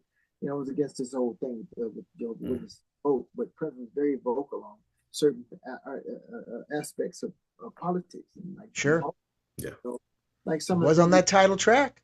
Yeah, I mean, and so Welcome to America was like what my man is doing right now with like what he did the Super Bowl. I mean, it's like he's talking about putting a microscope on society and what it was about. And, man, I just was like, I told him, I said, man, this is awesome, man. I'm digging where you're coming from with this and everything. And I remember when I heard a couple of songs. I remember when I heard When She Comes on this song, I said, this is like harkening back to like one of the ballads. And I told him, I said, I can't in good faith touch this one. I said, this is Claire Fisher, man. I said, you should call Claire. Wow. Claire. And I just said, I don't even want to sub it with people attempt to try to do something with it. I said, this is so beautiful, man. And I said, they're going to kick you out of the Jehovah's Witness program, though. The witness protection. And they're going to kick you out. The witness protection, right. This song here is going back to the old Prince. And we kind of had a chuckle about it, but I just said, Prince, it's amazing. I said, please ask Claire to do this for me. what Claire would do with this one. Claire is my favorite. Well, come on, all the string arrangements he did, not just for Prince, but for Shaka Khan and so many others. Even like Tony, like Anniversary is like that's right. That's like an amazing arrangement on that song. It changes the whole vibe of the song, and I'm glad to see. This is another great thing. I'm so glad to see Brent, who's a good friend of mine now. Brent Fisher. Brent Fisher is still carrying on the tradition. Yep. Brent told me some crazy stuff, like I thought it was Claire, but it was actually his dad was sick, and it was him that did it. And I was like, thank you, Jesus. Brent did it. It's like it's not gone with Claire. The vibe lives on, and I was so happy. Yeah. And Prince didn't even know. He didn't even know. And so it was like that was awesome. And I'm just like, oh my God. Blessed. So Te Amo Corazon on 3121, would that have been Brent doing the? Yeah, okay. That's what I thought. Well, he kept it. Listen, string sounded just as good. Yep. And let me tell you something. I loved it. It was killing, man. Killing. And so, his dad was, his health was ailing, and I got a chance to say a few words on behalf of the people from Paisley Park, because Prince never met Claire. Yeah. Told me deliberately that was the case. And so, Brent, and I was just like, yeah, man, she's amazing. He said, Claire is a man. Clare, right? Yeah. I know.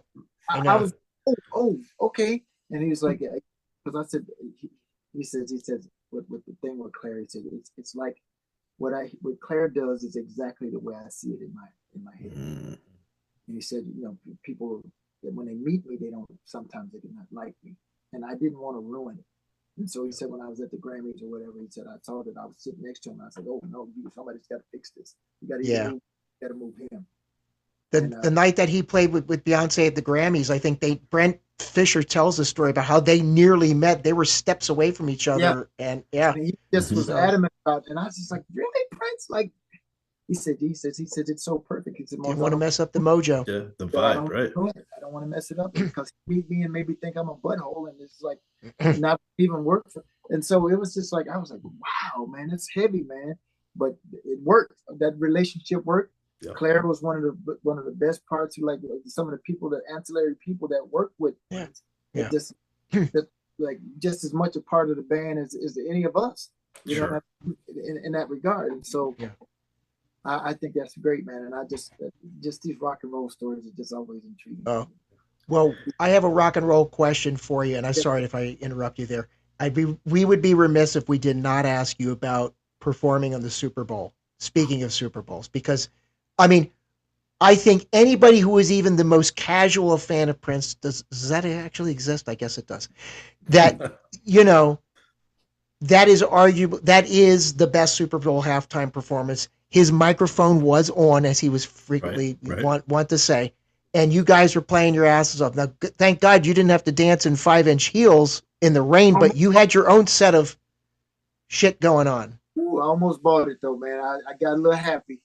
And was trying to do a little too much, man. And I hit that slip and I almost went down. I was like, oh my God. Really? That would have been a nightmare, bro. And I just had to like rein it in, bro. Don't do it. You'll be locked into history forever. Yep. There's the keyboard player that fell down and turned the keyboards over on top of himself and caught fire to the stage and blew up. One hell of a way to go out, though. That's a Super Bowl show. That would have been that. Now that's a half. Forget the Oberheim melting on you and crashing and that would have been a way to go right there. But it was so in so many ways, man. Like the Super Bowl crew, Prince's whole, he was, again, he's always nervous about these things because he's worried about what we're gonna do and not really what he's gonna. He knew he was gonna kill it, and so but he always thinks about what is Morris gonna do, what's the other people gonna do. But it was just, and it was crazy because I went to the Rock and Roll Hall of Fame induction when Foo Fighters, I got a chance. Yeah. And I went to see them get inducted into the Hall of Fame. And cool. And I went to the Hall of Fame and they showed me the Super Bowl, the whole Prince tribute. It was, and they had the guys, the producers, the same guys I talked to as MD with the, just making sure the Prince didn't get electrocuted and that all the keyboards on because we knew it was raining, man. And we came from Las Vegas on our run in Las Vegas. So when I had Open Labs, my company that I used to use these keyboards, I just said, bro, I'm not gonna bring all my gear out to the Super Bowl. It's gonna rain and trash my stuff. We got to run in Vegas, and so I'm not gonna. So they said, "Don't worry, bro. You got 12 minutes to play in the Super Bowl. We will send you some keyboards out, and we don't care if they blow up.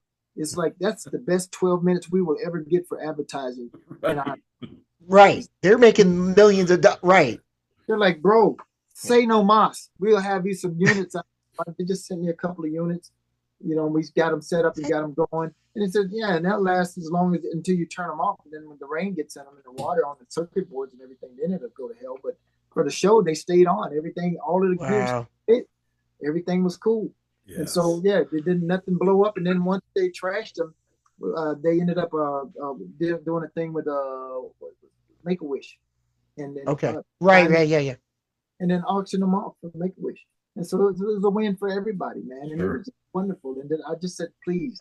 I've watched Prince get an arc on his nose before when he touches a microphone and he's not grounded properly. That blue lightning streak comes up. Yep. And I just said, guys, we got water on the stage. I never played in a rainstorm before, like with no cover. We were like open air rain. And I just said, please do not electrocute this brother on the no way. Right. Need to make sure. Man, they had a contingency plan for the contingency plan. Mm-hmm. Sure. We got him, man. It's no problem. And we're going to look after. They had everything, man, the way that the electrical, so the water wouldn't go down into it. Like it wasn't like a normal power strip. They had it all figured out, man. NFL stuff was like top shelf, and they had it all figured out, man. And it just was one of those things. You can't ask for it better. To play Purple Rain. Yeah. Please. But with the marching band and all that, let me ask you this, though. Leading up, we know from hearing you, when you performed for Letterman, how meticulous he was, and then would change shit at the last minute, last second in the case of Letterman. How we know it's a tense environment to try to get everything right for all these television performances that you guys did for like Leno and all these big late night shows. It's the environment and the tension of rehearsing and practicing for the Super Bowl has got to be 10 times more, right? Man, it was crazy. We worked on it in Vegas. We worked it in Minneapolis, and then when we got to Miami, we had to run. They had a set up in how like football players have this indoor field. Yeah, sure. We set the whole production in there, so that we can get a feel for the stage. And a scope for the stage, how it was going to be. We had to go inside of the borders, so the dancers had to know, don't go this far out, or you're going to be over the edge, out of the symbol. So we had to go through all of that stuff, man. And it was crazy, man. I remember Prince and his guitar tech were fighting, and it was just it was heinous. Prince was rough, and then there's all these sound issues that Prince, he has to go in the truck and make sure the sound is right and make sure his guitar level. Yeah. All of it. So it's just this constant barrage of things that he has to micromanage, and Prince is a micromanager. Sure. So he's going to go check on the sound. He's going to check on the dancers. He's checking on the modes. What are you wearing? He's the costume. It's everything is there's nothing that is beneath his scope as the terms of what's happening with this.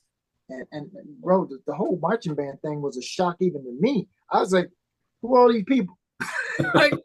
Who arranged that, Morris, for the in conjunction with I guess Florida State, with the folks and they had coordinated that. So those people had been working on it unbeknownst to me. Oh, okay. Wow. So I got there and saw these people. I'm like, who are all these people with this? It was crazy, man. And I'm like, oh snap, this is cool. So we had a real visceral kind of reaction to it, wow, this is crazy. This is gonna be crazy, because we got to see it that Friday before the game, because you have to run the whole thing there's a full dress rehearsal, and they film it just in case it's a typhoon comes in. And then they with the halftime thing, then that they could just run the film and we not even play. They already have we wearing everything we're wearing. The whole nine, we do it just as hard as we would do it in shows with Prince would do anyway.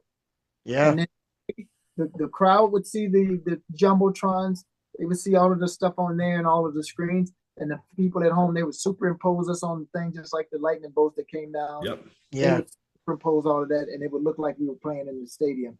And so they had it all figured out, man. Like I said, the NFL, they don't play, man. Okay. Let me ask you, the pre-recorded intro with the whole we will rock the wheels till the wheels fall off. Who arranged and put all that shit together? And Prince do everything, man. I mean, Jesus. look, man. When we, I got all of these samples and stuff, and so kids get the Right. Genius to yeah. Samples on the record. I just pulled all that stuff off the album and just and then just replay it. So that was you doing that whole okay. So you have, but what Cora would have in her pads, like we all got samples and stuff, so she could have stuff in her pads, like any sample stuff we did. But we would go to the studio and really like rope out how this is going to flow, and that's what's great about Prince, and that's why I was saying on the thing that I did. That's it. That the difference between what Prince has done, and which I think is what makes him number one all of the time, is that he looked at the Super Bowl as an event for everybody there, right? And I don't have nothing against Kendrick and what he did. I thought it was amazing, but I was kind of like, at first I had to kind of watch it a couple of times, and I had to get like, what's going on? Because I'm like, there was a lot of innuendo, like the message and everything. It's just like one of those movies like Dangerous Liaisons. I had to watch the joke a few times before I got it. You know what I'm saying? Yep. Mm-hmm. So I was like, a lot of layers. Squid Game, the PlayStation controller, right? The whole all meant something. You know what I'm saying? It was incredibly thought out. And so I take my hat off to him because it was incredibly thought out and laid out. A lot of people didn't like it. I get that. A lot of people felt like, well, what was that all about? And it's just like, it wasn't talking to you. And but the way Prince looked at it was, it's a Super Bowl. There may not be people in here that like Prince music. So we played Foo Fighters. We played Creedence Clearwater. Stuff, man. And it was a little bit for everybody. And so people didn't feel like, well, I'm sitting over here and there's a bunch of hip hop and I don't understand what they're saying, and there's a bunch of country and western, I don't know what they're saying. It was just more of a universal thing, and I think that's the reason why Prince stands. That was the genius of that. Throwing in the Jimmy's version of All Along the Watchtower. I'm like, Prince has kept the view. I'm like, yeah, Prince is just keeping the view. He's in the rain playing his ass off for all you mamma jammas. I mean, that just was so poignant. And the fact, incredible, man. And it just but the other thing is the roller coaster ride. And I used to tell people all the time, that's the thing that makes Prince great. It's just the flow, how it's up and it's down. You're going down the curve. You're coming up parabola, close them out and do the thing, man. And it just like it was, man. It was just one of those many moments of my gigs over the years with Prince where I'm just like a fan too. I'm playing, just looking around like with this one. Like, wow, how am I here? Like this is right. So, Morris, before we let you go, can we talk about your nonprofit? Can we talk about No Worries Now? Yeah, that's interesting that you brought that one up because I thought you were talking about the Global Groove. But let's talk about No Worries. Yeah. When I was living in LA, I had a house in Sherman Oaks, and one day I had my doorbell ring. And this is a squirrely kid. He's outside my door, and I answer the door, and I'm like, hello. And he's like 17-year-old. And he says, I understand you're some kind of rock star. My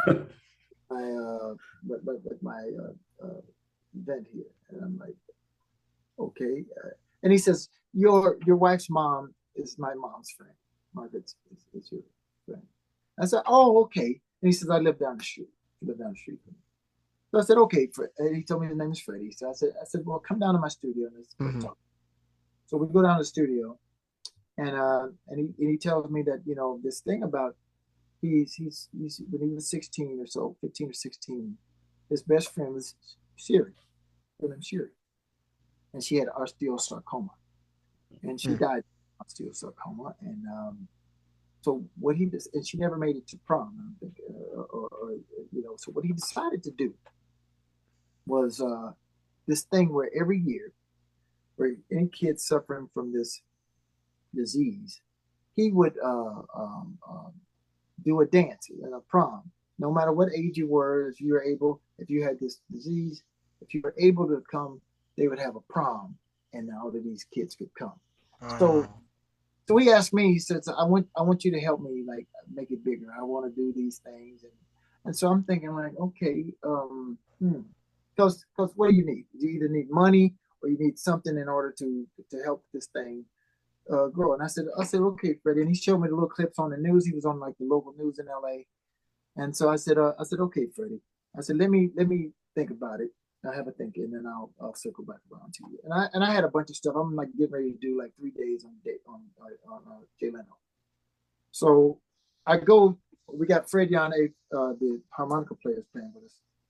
And when I get to the Jay Leno thing, he shows me this video of him and Dave Chappelle, and it's Dave on there on his iPhone, and he said, Morris, check this out. Dave sent me this today for my mom's birthday. My mom's birthday today, and Dave did this thing where he said, "Hey, Mr. Leone, happy birthday, it's David Chappelle," and he's in the back of the limo, and he's telling his mom that, and then it just hit me like a thunderbolt. I said, "That's it." I said, "I know what to do." I said, "I know a lot of celebrities, and I said, so this is great. I can get them to like go on their iPhone. I don't have to ask them for a bunch of money and a bunch of stuff. But what I can do is call up a bunch of celebrities and say, hey, can you do this thing?" So what I did was I got Jimmy and Terry, Teddy Riley, Snoop, Ice Cube, Sheila E., Corbin Blue, and Chucky Claypool from Michael Jackson. I went over to Michael's rehearsal. We were rehearsing across the street. Michael was doing the This Is It tour rehearsal. This is it. Sure. Chucky called me and said, Morris, I got Corbin Blue from High School Musical. He wants to do the thing. So I went to Michael's rehearsal, man. I just checked out the rehearsal and got them, and then shot this video of Corbin and him doing their talking about, their. And what I would do is I'd get all of those people to talk about their prom experience to the kids, and then say some words of encouragement, And so, and I had my boy LB from Tower of Power and the Temptation. At this point, Temptation, but LB was the lead singer for about 10 years of Tower of Power, and LB was in my band in Texas. And so I called B up. B came to my house in LA, shot the video while I wasn't even like, I think I was like another video, but he came and did it. And I just had all of these people, man, just come and do this thing. And I called will.i.am. And so will.i.am did it too. Oh. I'm in the studio. I'm at the record plant. He said, Morris, you can come by here. And I called Will and went over and just met him at the record plant while he was working by himself on some stuff. And he just stopped for a minute, let me shoot my video. And then I put all of these people. I did a little video reel because I couldn't go either. I was on tour and I couldn't go myself. So I just said to the kids, like, hey, man, sorry, I'm Morris, and I'm on the board of No Worries Now. And I said, sorry, I can't be there with you, but I want to send some words of encouragement. And I said, I got a few friends that they want to say good time too. And then just let the tape roll, man. Snoop was great. He had a great story about his prom date, dumped him.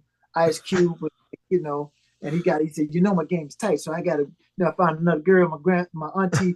A prom test. I just want to say to y'all with No Worries Now. Snoop was just amazing, man. And it's just like Teddy Riley closed it out, man. And Teddy was amazing, man. Like everybody, and even Jimmy and Terry were so cool, man. They was like, man, this is something I think Janet and maybe Usher and like them, they would like, maybe they do something like this. And it was just, man. And then I take the tape. I called a friend at Monster Cable. I had a buddy that was worked with Monster, the artist rep that they used to do Paisley Park. And this is how great this is, man. Monster Cable is the guy now. I think it's Neil. They call him the head monster. So rides one of these segways, everywhere he goes. He even had it at Paisley. He just rides a Segway. But anyway, I called him, hey man, they're doing this thing in San Francisco, which is Monsters based out of San Francisco. And I said, I need your help. I have this video. They need some AV. I need them to play a video and they need sound. And he says, Monster will take care of it. He says, Morris, don't worry. I got you. He says, I will have them set up a video screen, set up the audio. No problem. We got you, man. Neil finds out about it. The president of Monster Cable, man. It's so cool. This dude goes to every room in the hospital, has a PlayStation set up in all of the kids' rooms, man. AV, audio, wire, the whole thing. Every kid gets a PlayStation. And he sets up everybody at the hospital in the cancer ward with a video system in their rooms, man. Just like that, just like boom. He sets them up. Like, bro. that is so bananas, man, that he did that. Yeah. And it like came out for these kids, man, and just made sure all the kids had a new PlayStation in their rooms, man, and they wasn't sitting up in the room. And so it was a beautiful thing, man. The whole thing, we did it at on the Sony lot in Hollywood, okay. And played the video, man. The kids, to see their faces, man, when especially will.i.am was like smoking at the time. You know, Black Eyed Peas was like big as get out, and to see everybody, Jimmy Jam and Terry and all and Sheila and everybody, man, talking to the kids and giving them their little prom story, and Corbin Blue was huge. You know, High School Musical was big. Push it to the limit. I remember. Yep, and they were just like, bro. He's like, yeah, I've been to like 20 proms, you know, and it was just mind blowing, man.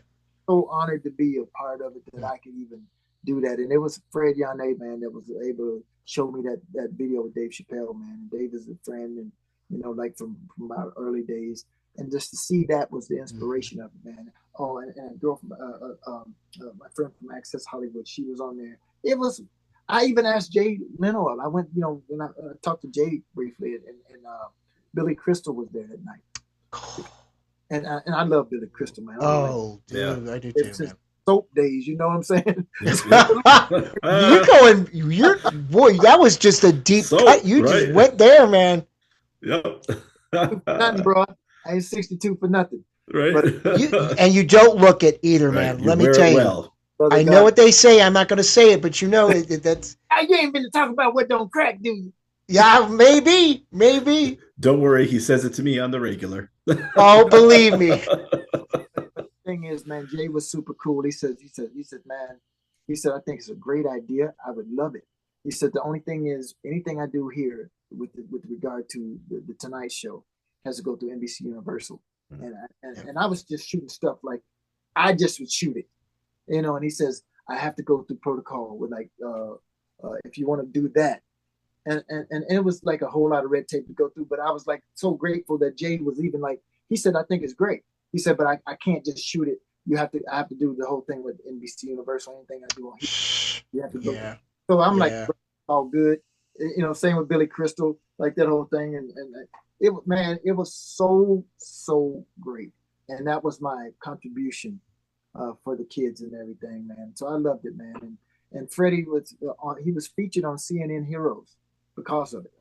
And he got up in there pretty good, man. He was, you know, when CNN. I just love that show because it was all about people who make a difference to other people. And I don't know, man, those kids, man, I'm fighting back the tears because when I went to see it for myself and see these kids, some of them didn't have hair. We had makeup people that would come and do their makeup and do their like wigs and do like their wardrobe. We had Hollywood people that worked for like feature films that would come and help these folks do stuff, and just like, man, it was beautiful, man. It's just like, man, it was one of the greatest things that in my career that afforded me to be able to go do something like that. It was freaking awesome, man. I love Freddie. I think what I thought about Freddie as a kid, man, this dude was 17 when I met him, and I saw him go off to college. He was the one main cat that made me think that just because you're like a certain age, and you know, because a lot of times, man, we'll feel powerless, like we can't do nothing, man. There's a kid that's 17 that came up with this idea himself, 16 years old, and implemented it. Okay, that's the thing. Freddie implemented the whole thing. Yes. He put it to work. He found people. He knocked on my door and found me, and so this kid made a difference on his own. Like he said, I can do it. It's like the little girl Greta who goes around for climate. I mean, we can make a difference, brother. If you put yourself to it. He is the one that really taught me, like, because sometimes I'd be like, man, it's too big of a thing, man. There ain't nothing I can do about it.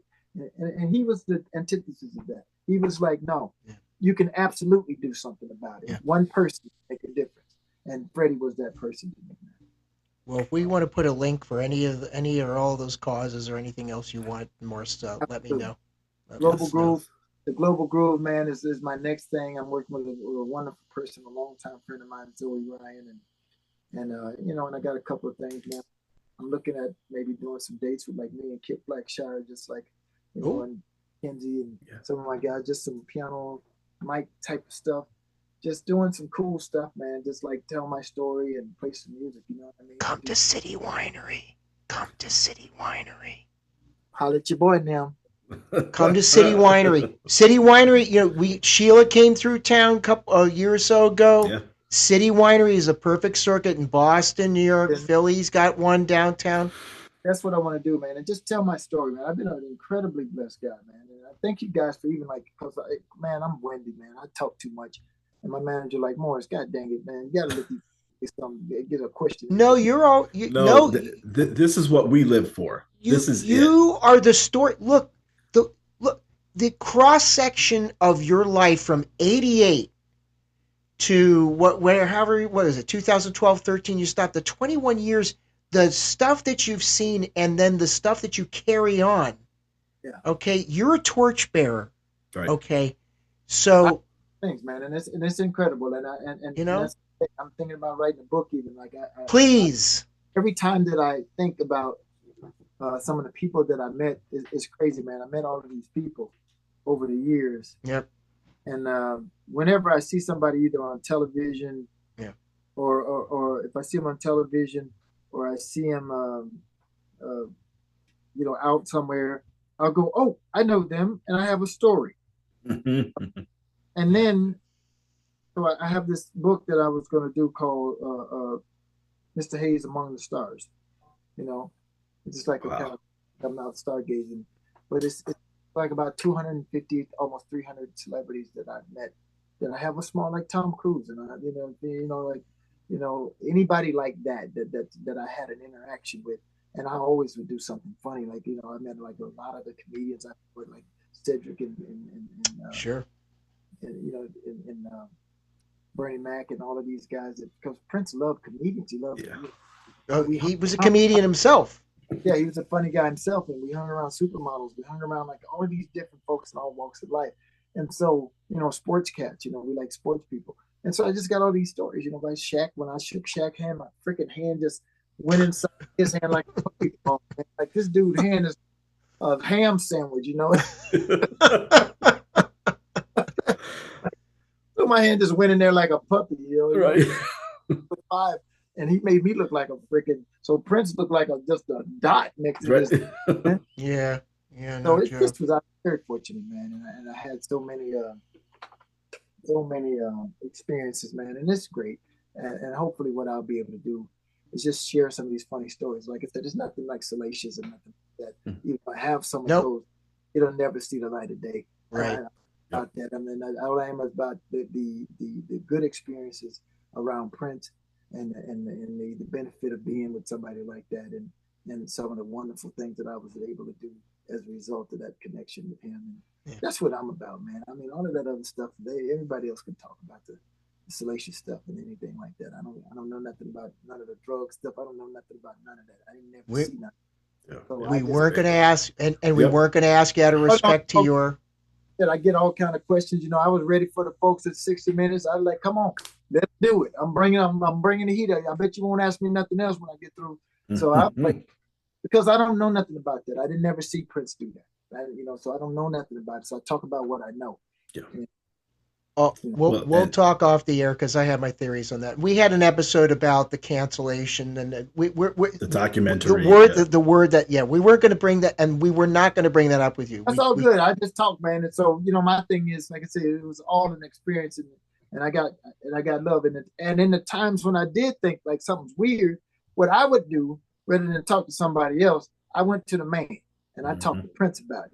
And I said, hey man, anything weird? And, you know, that's what my thing was. If we supposed to be cool, we supposed to be boys. If you see something wrong, then you should say something about it. Right. And if you see something, say something. Right. You know, they teach us. So I ain't gonna ask nobody and like this, that, and the other. I gotta go to the man. And I ask him, and he can tell me. And he said, no, now I'm good. And so I'm like, thank you, good night, bro. Yep. I did my duty. I did my part, and that's all I'm responsible for is what I did. Absolutely. You know, I am a trip, man. It's like a lot of good things and a lot of terrible things happen, especially with how everything ended. You know, it was a tragedy. Yeah. And I had talked to Prince when Michael Jackson passed away.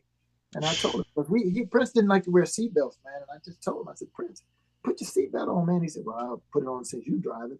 You know, we make a joke about it. And then the second time I did it, when I'm driving him around, and I'd be like, Prince, I said, don't you know, man, that you're a national, I said, you're a national treasure. And I said, and I changed it. I said, matter of fact, an international treasure. If something happened to you, man, people would be distraught. I said, if anything happened to you, just like Mike, man, people would be fucked up, man. You don't want to go out on it because you got a seatbelt you wasn't wearing because you don't like your clothes wrinkled up. I'm like, not a reason. Not right. Yeah. No, I said, put that damn thing on, man. Let's go, man. You can't ride at me because the other thing is, I said, you're a projectile. If you ain't got your belt on, we get in something, you're going to shoot over here and knock me out. Right. So can't have that. Projectiles in my, everybody got to be strapped up, baby. I just see a Princicle going. Yeah, right. Not like a little rubber band, like you put a rubber band up. Oh boy, my goodness. Thank you for the laugh. We needed that laugh. And sir, we will have part 2 at some point, and have, if you are amenable to that. And I think they happen a lot because I talk too damn much. No, I don't care. But listen, I just need to make sure I check in with upper management upstairs at home, and I'm making sure I take the garbage and recycling out. No, in all seriousness. So that was today. When they said yes to when I asked to get married, they said yes. You said yes to all this, so I'm here talking with upper management. You said yes to this. So it is what it is. We got to do this and kind of weave through the situation. Right. You got to navigate. Thank you for making, and I can say this for Jay and myself, I'm sure, that thank you for making our day. The fact that we got to talk to you and so many of these other folks, and believe me when I tell you this, we do not take for granted not at all. That, I said this to all the associates and other folks that we've had on, is that you are, and you'll appreciate this because you're a rocket science guy, that you are part of all the iterations of Prince's career, and all the band members were part of different moon missions or moon landings, and you were part of mission control. Yep. Thank you for that. Thank you for what you did. I love it. Thank you so much for that, man. And folks, if you like what you saw and heard, and let me tell you, you should watch the facial expressions and along with this. This is one of those you should watch.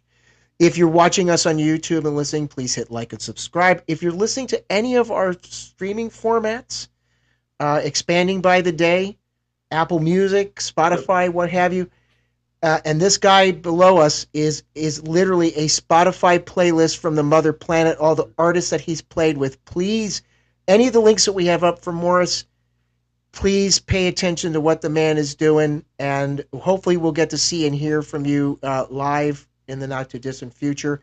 As I like to always say, a rising tide lifts all boats. Jay? And I'm going to say once again, Morris Hayes, thank you very much for your time. It was our absolute pleasure to have you. I'm sure we're going to stay in touch and see you again. And like I say to everyone out there, when the universe comes knocking, make sure you answer that door. Peace.